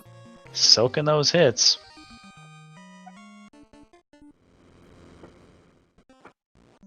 Let's see if he makes any last minute preparations. If he goes and buys that Cure 4 in Melmond. Because he has been playing pretty aggressively with what magic he's buying. And he went back for the Cure 4, didn't he? When we thought he was faking out for the slab the second time? It's fair. I think I might go get some softs right now. It looks like that is what he's doing potentially. Yeah. Oh no, I should stock up on heals. Yeah, we've got the three ribbons, but yeah, I wouldn't trust it. Gonna buy a stack of them just to be safe. And I'm trying to think, what could Danny possibly find on the right side of C that we haven't already seen? Xcal? Have we seen Xcal? Yeah, maybe Xcal, maybe Aegis Shield. Yeah, those are the 2 that stand out. Pretty much everything else is there in Sky. Yeah. Maybe another Pro Cape. But even that doesn't feel like it's a kind of nice to have, not necessarily required. Yeah. But 1 hour, 31 minutes, about 40 seconds, Elastoid charges into the Temple of Fiends Revisited. Ralphine5 in chat. Cheapest heal potions in a long time. Yeah, real cheap item seed. We had a cheap shop item. We had cheap heals, cheap pures, cheap houses. Mm-hmm. I think even Nuke was only like $250. Yeah. It's Yeah. the value. All right. A couple expensive spells along the way, but mostly very affordable seed. Yeah. And I think the only thing that could save Dani here a little bit of time is she does have warp. So if she does go to mermaids, she can do the TFC floor a little quickly. Just kind of warping around it, but yeah, she's gonna need a activator Galaxy Brain here and go to Marsh.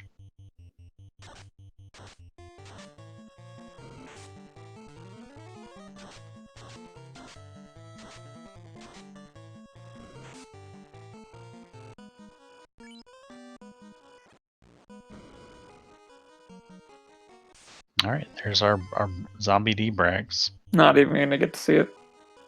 Won't even have the pleasure of blocking it with a ribbon. Dani hits a Soria pack. I don't know if we saw this on the Elastoid side. No, I don't remember it. They show glance, but we've got 3 ribbons, so...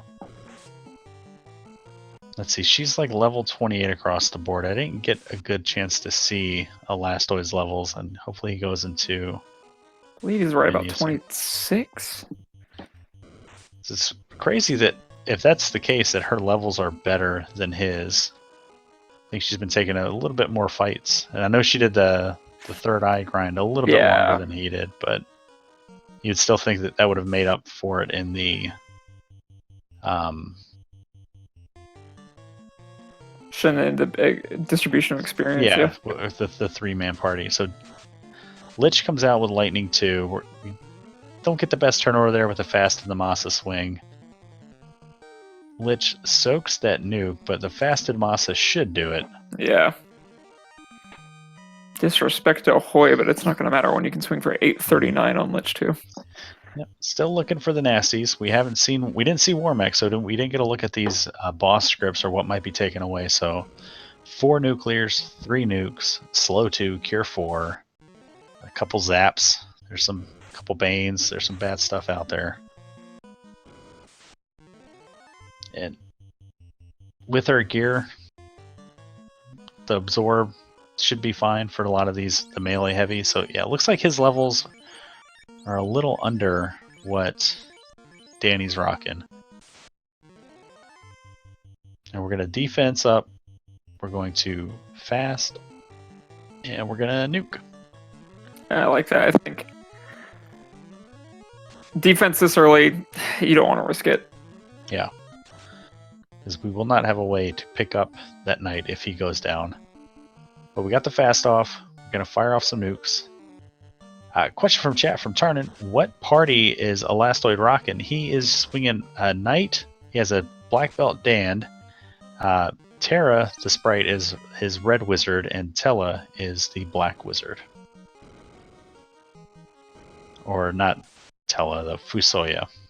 So carry 2 had zap, so don't get that 1% chance to be zapped through a ribbon. Dani, we're going to get maybe simultaneous Kraken fights here. Yeah, Elastoid made... Oh, it spoke too soon. Almost made very quick work of that seafloor, but draws a final encounter. This is the scary part. Mm-hmm. Let's see what happens. Can't really switch our party up. We don't have any Light Warrior evasion stacks, but we're going to swing, we're going to nuke, and we're going to fast. Swing comes out before the fast. Kraken not very evasive. And down goes... Sure enough. Down goes the Black Mage. And victim of turn order there. Yeah, that's tough. Pretty much any other way that plays out, Black Mage might live through it, but that's... It's got to sting a little bit. It still feels very doable. Yeah. Still got the white shirt, still got the defense. And here comes Tia 2. We defense, white shirt. Opening with Lightning 2. Not scary.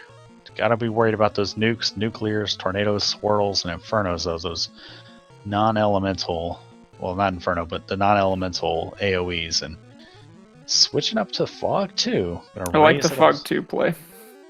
Raise it absorb just a little more. And here comes a swing and a nuke. 9 hits, 396, so not a very evasive or thick Tia 2. Bane comes out. So, gotta be careful with our red mage there. Okay. We're getting into nuke range, but unrunnable Iron Golem. Friendly little visit. With Want to go to Chaos? Not quite yet. With Blaze. Alright. And 1 hour 37 minutes. Elastoid hits the floor of the final fiend, Chaos. Gonna need a big ol' nasty Chaos to hold off Elastoid here for Danny to catch him. Elastoid very kindly giving us all some time to read about the plight of Hans Gruber. I could talk to you about architecture all day. You know, one thing I love about the community is the jokes, the fun, the hooray dwarfs, the party bats, the Hans Gruber. It's good stuff. Alright, opening up with the defense and a fast. And big old hit there from Chaos, so not quite in time to soak that 400 damage hit, but here comes a Cure 4, and the red wizard takes a big old punch, so having to kind of react on the flyer as this Chaos is very punch happy, and luckily the knight now is at evasion cap, so we're going to bonk up. And out comes the nukes. What's that?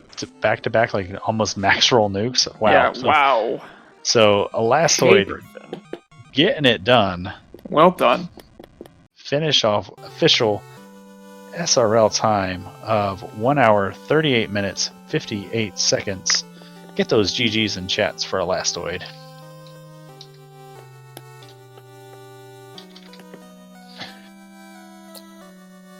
All right, and it looks like we are in fact joined right now with the victor himself, Elastoid. GG, well done. How you feeling? Oh, that was a seat. That's what that was. I'm feeling pretty good about finding it in Marsh. Yeah. Yeah, we were both talking. That was a real heads-up play, and it paid off in a huge way. I would have gone back to water first, but yeah, I think taking the risk there paid off in such a massive way for you today. Well, when it comes to chest density, because I had already cleared the Kraken floors, right? In terms of chest density, I'm pretty sure, although I don't know the numbers off the top of my head, but I'm pretty sure it was Marsh first, then water, or then Sea Shrine. Not counting Earth, because I'm never going to go Earth and then potentially double dip. Mm-hmm. So I was like, Marsh, it's only a couple floors. Nothing's going to be too difficult to get through there, so I'm just going to do that first and see. And when I found that rod, that was the first time I felt like I might be ahead, because I pissed away like 6 minutes early in the game, and I know that Danny's not the kind of person to do that. So I was like, I'm behind. I'm probably going to lose just by 3 minutes. The whole time I was like, I'm going to lose by 3 minutes. So making the Marsh play felt like it was a little risky, but I was like, I'm either going to lose like 90 seconds or I'm going to get ahead by a lot. So it wound up working out. Danny finally making the play heading into Marsh. See the nerves, probably a little tilted with how the seed played out for her. Yeah, we were watching and kind of crawls have Blaze, so early Marsh would have been pretty scary, but with crawls with Blaze and R-Bones with Lightning 3, so this would have been a pretty dangerous those R-Bones, man, they very nearly cost me that dive. I think that for you is the defining moment of the seed, if second to anything, only the decision to go to Marsh there, but the hero run of choosing to finish up that ice dive with the solo fighter, I was floored that worked out for you, but you handled it so smartly. Yeah, I considered briefly grinding on like eyes or Like, they gave me everything. They gave me sandwiches. They gave me eyes. I think they gave me fighters as well. Right? They like everything could have been done, but I was like, no, this is a dangerous marsh or ice cave. I'm definitely not going to grind with one party member. I don't need to. And because I took those extra levels early, like I said, I'm gonna check these key lock chests. I'm gonna see if there's any trap tile that I want to get, and there's nothing that I would want to grind like a black belt on or anything like that. But it was strong enough that I was like, I can leave here at level 12, I can leave here at level 14 or whatever, and just wind up having that extra strength if I run into something scary. And that's exactly what happened. Is I ran into something scary, so that turned out well. Yeah. And also, I think this might be a record for most stacked Sky and Mirage play. Oh yeah, for sure. 3 ribbons, a defense sword, a mass mune, and I'm forgetting something. A pro cape. There's a white shirt. There was a white shirt. Yeah, everything was there. That was the most stacked Mirage Sky I ever saw. I was unsure about my equipment before I went in there, and afterwards I was like, this is an embarrassment of equipment. Yeah, I mean, Mirage had had 1 ribbon and the white shirt. Everything else was in Sky. The Masa, I think Vorpal might have been, or Vorpal. No, there was something else in Mirage. There was the that was the ribbon. Okay, yeah. Yes. All right, Dani into the bottom of Marsh here. She's about to find it. Oh man, Rod is the, I think, second worst thing to lose or to not be able to find. Loot is obviously the worst because it could literally be anywhere. And then the second place would be either the key or Rod. Yeah. In terms of what it leaves behind. But Dani finds her rod, hits her go mode. She's in a little bit better of a place for diving, Topher, than you were, just by virtue of having slightly better levels than you and another nuke caster. So yeah, having 4 party members alive is good. I was worried when I saw Life 2 level 2 or level 1 White Mage only, and then here you can see Life is White Mage only as well. I was worried that I was going to be up against someone who was more prepared for something difficult, because I figured she was going to go Fatter Rainbow, and if she did, I would be in trouble. If it turned out everything was paper, but if like that Kraken was hitting pretty hard, if that Kraken had more than 600 HP, then maybe I'd be in trouble. Yeah, that's one of those things about Dani. She'll never take a white mage. I mean, it could probably be level 1 fade, and she wouldn't take a white mage. Well, that's good to know. If level 1 fade is the time that you most want to take it. It's level 1 exit, but either way, good to know she'll never take it. I mean, she might, maybe after this, I don't know. But I won't take it with level 1 fade, but if I see level 1 exit, I'm re-rolling. Yeah, and luckily exit was red mage and night learnable.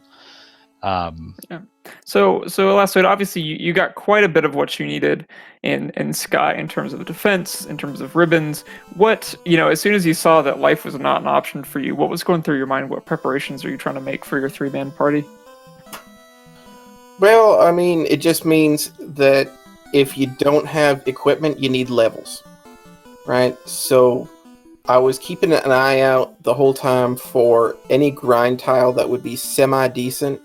And of course, there were just so many grind tiles everywhere. There was the Saurias as well in water. Okay, yeah, so you did see those. We were uncertain. Yeah, no, I saw them and I thought about it, but I didn't think too hard because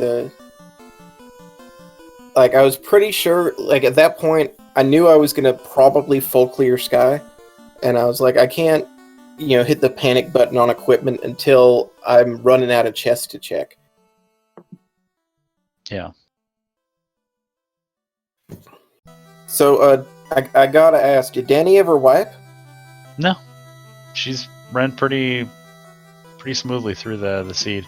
And that's what I figured the whole Yeah. time. I was like, Dani is not gonna wipe. So Yeah, she was So pretty when well stocked up on potions and pures and camping equipment the whole way through. Yeah, she did see some of the nasty stuff that you saw, like the Arbones with the Lightning 3 and like those nasty wolves from the front half of the game, but she didn't see them with the frequency or ferocity with which you saw them. Yeah. yeah, that was a weird start to the game, because the very first thing that happened was my black belt was slain. And I was like, well, that's usually why I go to pirates first, is because I'm hoping that they'll ban the black belt for me. So I guess I'll go to Garland. You know, Yeah. Yeah, we thought it was intentional, like just pop out, grab a shark, and hopefully that shark will punch your black belt out. That's exactly what happened. Well, sharks don't reliably punch anything down. Like you're not reliably gonna get a shark. You could run into like There's stags or something. Yeah.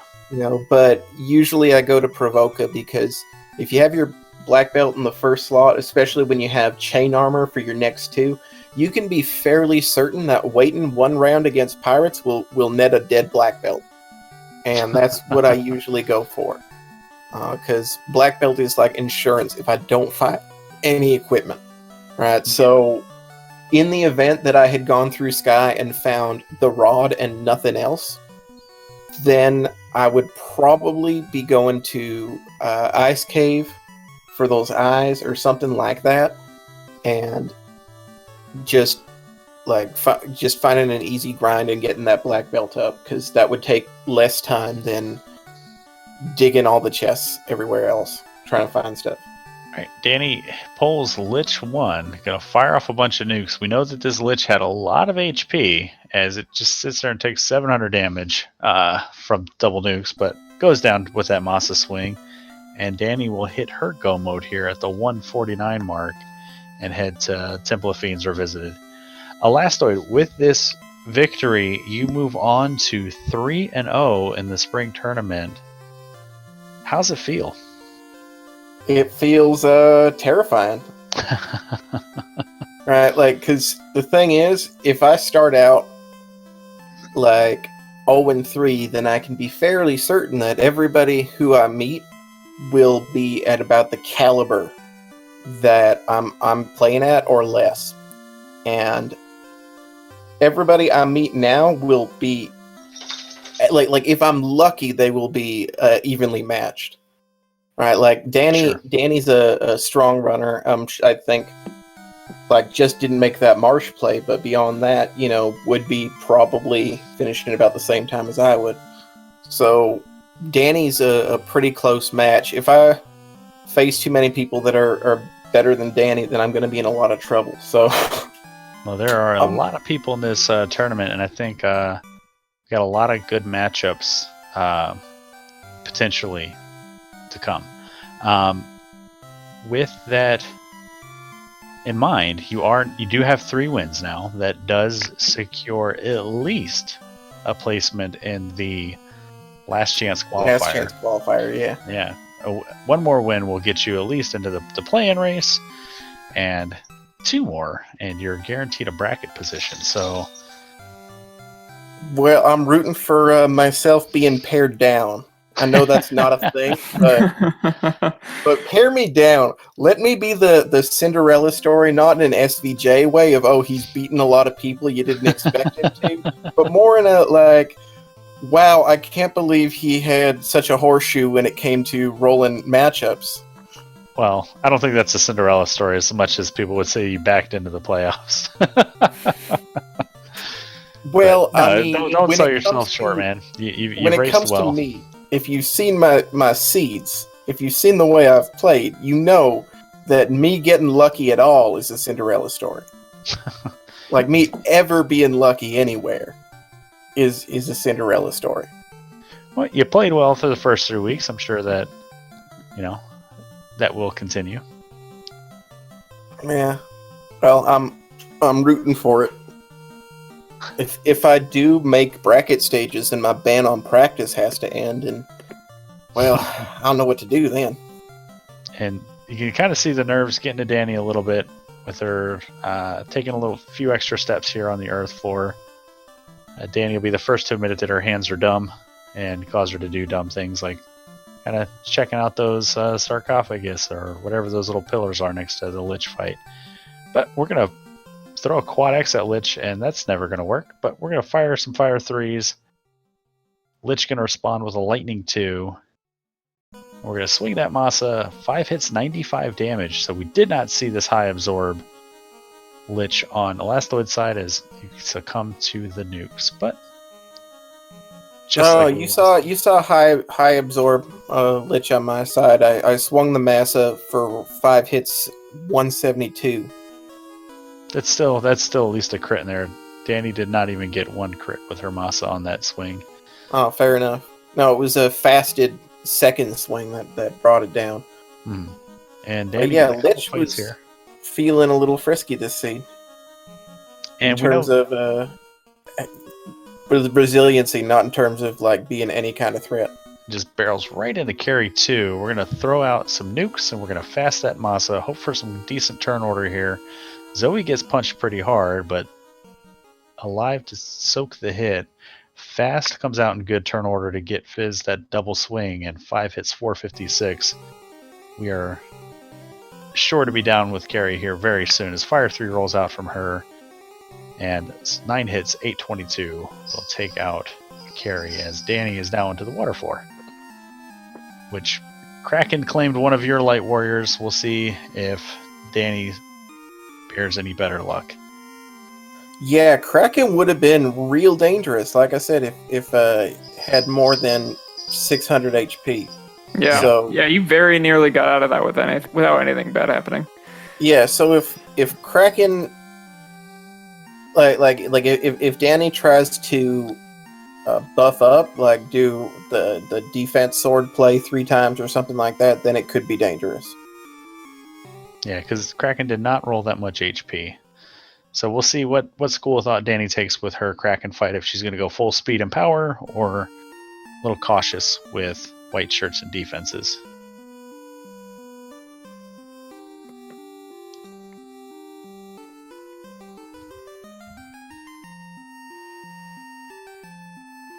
And Sea Trolls with Stone Poison. Did not see that at all. Another pass squint too. Wow. Less of a concern, but it's nasty encounter there. Yeah, there was a lot of nasty stuff, but I mean, the seed threw pro rings at you. Eventually, the seed decided to throw ribbons at you. There was a lot. There's a lot of healing magic available. It seemed like a lot of the nasty encounters were right at the very beginning too. I know you had trouble on the walk to and from Matoya. Alright, here comes Dani's fight with Kraken 2. We're going nukes fast in the swing, so the nuke's going to come out 314. That's we were defensing with Fizz, okay. And oh man, if that was a swing, then that'd be a 1-round Kraken probably. So we got Zoe took 1 punch and is still on her feet. And we're gonna, what are we gonna do with her? We're gonna fire off a nuke. We're gonna throw a lock 2, we're gonna swing, and we're going to temper that knight. Lock 2 comes out, always gonna hit. Cure 4, good turn order there. Fire 3 is response from Kraken. Big damage on Kadu though, but Masa swing 4 hits 360 gets it done. So pretty good. So we know there's not much on Tiamat other than the Bane, so we do have to be a little concerned about that for our Black Mage. I wonder if there's those double iron goals that you saw one of on your way to Chaos. So those extra steps costing Dani an encounter here. Yeah, the Iron Gauls didn't have too much HP though. Mm-hmm. And to anybody who doesn't know this, they are weak to lightning. And 3 worms show up, but we're just going to blow right through those. We're going to swing, we're going to nuke, we're going to nuke, and we're going to fast. Lightning 2 from Tiamat, not bad. We know that Bane's right around the corner though. So the fast comes out in good order. 10 hits, 620. Tia should go down pretty quickly. 114 from a nuke. 181 from another nuke, and down goes Tia 2. And I'm sure Danny is now putting 2 and 2 together as to how you finished this so quickly. And so far as there wasn't a whole lot to worry about. And Yeah, this was a very kind Temple of Fiends. the vampire's nearly putting to rest her black wizard. I wonder if she'll pause and heal that wizard up. Her speed and power, through and through. So I just checked. Kraken had 455 HP. That's pretty good. That's a nuke and a cheeky quad X if you're lucky. Yeah, right? Like, that's... All right, so Danny making her final preparations, gonna check everything out, throw out a heal 3, rearrange her party, and keep the black mage in the black wizard in the back. And here comes Danny's attempt on chaos, and we're going to fast, nuke, defense, and temper. Temper comes out from the black wizard, fast comes out, good turn order there. Defense and the nuke. So the alpha strike on chaos, another high roll on chaos, 376. And we're going to start throwing out some more nukes, and we're going to do another defense sword and temper. So this Kraken maybe, or this chaos may be down before that knight ever swings.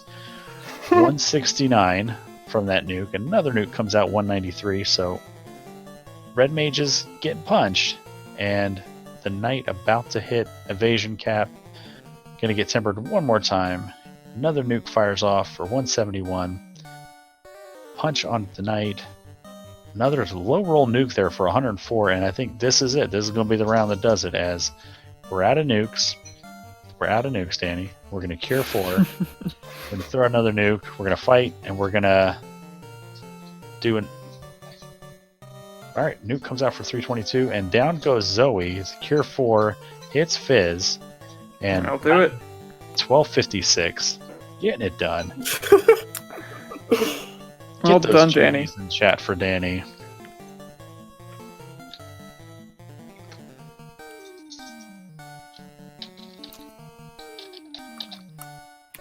And we're going to get her in here to yell at me for putting a loose in Marsh Cave. I'm sure she has some... I am sure that her audio was definitely not clean this particular race. Yeah.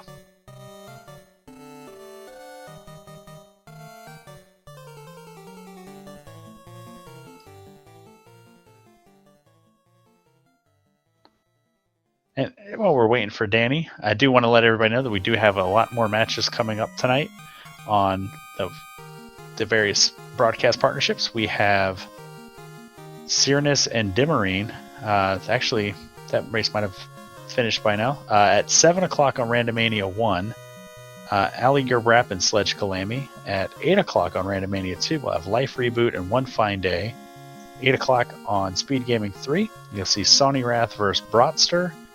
At 8 o'clock on RPG Limit Break, we'll have Shadow Walker 227 taking on Spellzap. That's going to be an exciting match. At 9 o'clock on St. Von Jester's stream, we will have Kenny Star vs. Ailmarkin for a little Final Fantasy Randomizer After Dark action. And then at 9 o'clock on Speed Gaming 2, we'll close out the night with Lord Fizzlebeef and Wab. Going to be some fun races left to watch. And Danny, I thought happy thoughts when I rolled the seed. You didn't think enough of them, Caleb. But my happy Nowhere near enough. When the Reward- loose is in Marsh, you didn't think enough happy thoughts. But that's Groggy and I talked about it. I was like, we got level 1 exit. Go to Marsh. I said it early. Groggy Dog was like, no, let's probably not do that. I was like, chat yelled at me for never Marsh, but I almost did. I thought about it. I almost did. And then I was like, no, we're not going to go to Marsh. Almost did. Yeah, And then- I thought and then about it as well. And then I almost always, like, if I have the canoe, like, I head south, I'll go, like, I'll take my happy self to ordeals and stuff first. And then I would have had the floater a lot sooner, too. And, like, today, nah, let's just go do, volcano and ice. And then we'll end up where we should have been 25 minutes ago. Well, I made pretty much the exact same route to start, except I lost like 6 minutes early to just wipe into wolves on the overworld. So I felt behind the whole time and wound up checking marsh before I redove water. Yeah, I wish I could say the same. I full cleared everywhere first. And like and I knew as like I had one last place to check, and I was like, please just let it be the rod and the waterfall. Please, I was thinking happy thoughts. This is let it be there. It wasn't there. Sure wasn't. Yeah, And for then me I it was was like- it was the Lufane was my last incentive check, and I was like, you had better be a rod. If you're a power bonk, I'm gonna be furious. And then it was a power bonk. I was like, Well, at that point, all I had was a sun sword, and I was like, all right, I'll take a power bonk because I'm gonna make this work in Temple of Fiends. Which, by the way, easiest Topher I think I've ever done in my life. oh yeah, especially after that Sky Palace gave everything that you could ever want, and a lot of crap you didn't, right? On top of everything you could have possibly wanted, especially if you full cleared it, because yeah, that's fun. But it's so many unrunnables. I went into Topher with more levels on this run than I've probably gone into it, and I couldn't tell you how long.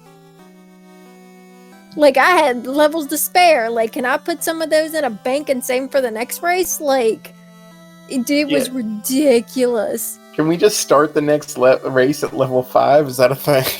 I don't know, but it should be, because I feel like as many levels as I just ended that race with, I mean, it's a thought, possibly. Really? It takes like Something 90 you should think seconds to get about. to level 5. Nobody should object to it if I start at level Right. 5. You're like, did y'all see what I suffered through last week? I think starting at level 5. Loose rod marsh, that's all I'm saying. Give me level 5 at the start. All right. That early marsh play was tempting for both of us, I think. Then, and that's like if either of us had made that would have been the race right there. Oh yeah. Because like as soon as I had like the loose, what was it, ruby and ordeals, it's like, well, if I can just find the other one more quick, like this is gonna be pretty fast. Like I was even like, just don't give me the floater, like give me what I need to like be in go mode. Like I don't like boating around everywhere, but I will. Yeah, Like, I was thinking the when I same got the thing. ruby, we were getting the ruby. I was only like an item or two away. I think all I still really needed was the rod. And it was just I was like, if it's a rod, it's a floaterless seed. Like, let's do it. right. Like I don't really need the class change. I don't have any reason to right now. Just give me a rod and I'll boat around and finish this and call it a day. But no, Yeah. stupid rod and stupid marsh. Yeah, that was fairly stupid. Well, Danny, you Sorry, you're trying to interview us and we were just bitching. suffered your first loss of the spring tournament. You go to 2-1. How are you feeling about your? Because I know we talked a lot on the Discord about what you thought your spring tournament was going to look like. You're still in a good position to possibly at least make the play-in race at 4-2. You know. So how are you gonna? What lessons are you gonna take from this race and move on to next week? I don't know. Like part of me is like, well, maybe check Marsh, but the other part of me is like, no, Marsh is stupid. I won't go there. just I hope don't for a know. seed where canals and marsh, so you have to get it out of the way early. There you go. But then it would still wouldn't work that way because Rod would be loose somewhere else that we ended up not. I swear I thought I was gonna check Marsh and Rod was gonna be loose on Earth, and then I was gonna be even crankier than I already was. But I don't know. Maybe practice more than I have. That might have helped today. But yeah, chances are I'm not going to change much. Because let's be honest, I thought I was going. If I was going to win, I was going like 0-4 before I won one. So like the fact that I've won 2, like I don't win any more than this. So like I'm good with it. So Reigning co-op champion right there. well, saying I but expected to go 0-4. That is your reigning co-op champion. it is. But your reigning co-op champion is also the other half of that team is Spells at. So Like what I severely lack, he makes up for like times 10. So Reigning co-op champion with the endorsement of Spellzap, who could have any partner he wanted and chose Danny. well, we won't speak to his last in judgment, but Cannot he give spells- herself it's a like- compliment. We're gonna he go to spells give that. Speed Gaming back their channel, but I do want to get Danny final thoughts and then Elastoid, and then I'll let Groggy Dog take us home. well, I'm no longer superstitious, Caleb. You're off the hook next week. Okay, I'll totally be here next week to roll your seed for you. Oh boy, can't wait. Other than like I said, stupid Rod and stupid Marsh, it wasn't a bad seed. It was fun. I think that may have been the fastest, not only easiest, but fastest over I've ever done. That I wouldn't mind again. Thanks to you and Groggy, or could do my black mage. That was the best way I could come up with y'all's names. To, like, We saw it and we liked it. Yeah, okay, good. For you guys doing like comms and tracking, Speed Gaming, of course, for hosting our shenanigans now 3 weeks in a row with 3 more weeks to come. And then brackets, woo! We got a long way to go. And anybody who watched and suffered through that with us, thanks, and just, yeah, everybody have a good day and watch the rest of the races today. We got a lot of really good races coming up tonight, so join the Discord. Check out all the stuff.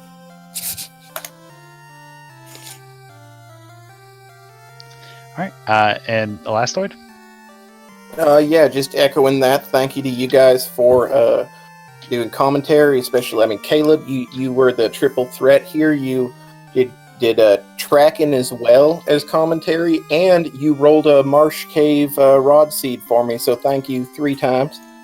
But also big thank you, of course, to Speed Gaming for hosting us, and to Danny, who gets some credit but still deserves more for basically organizing most of the crew for this and putting a whole lot of effort into this.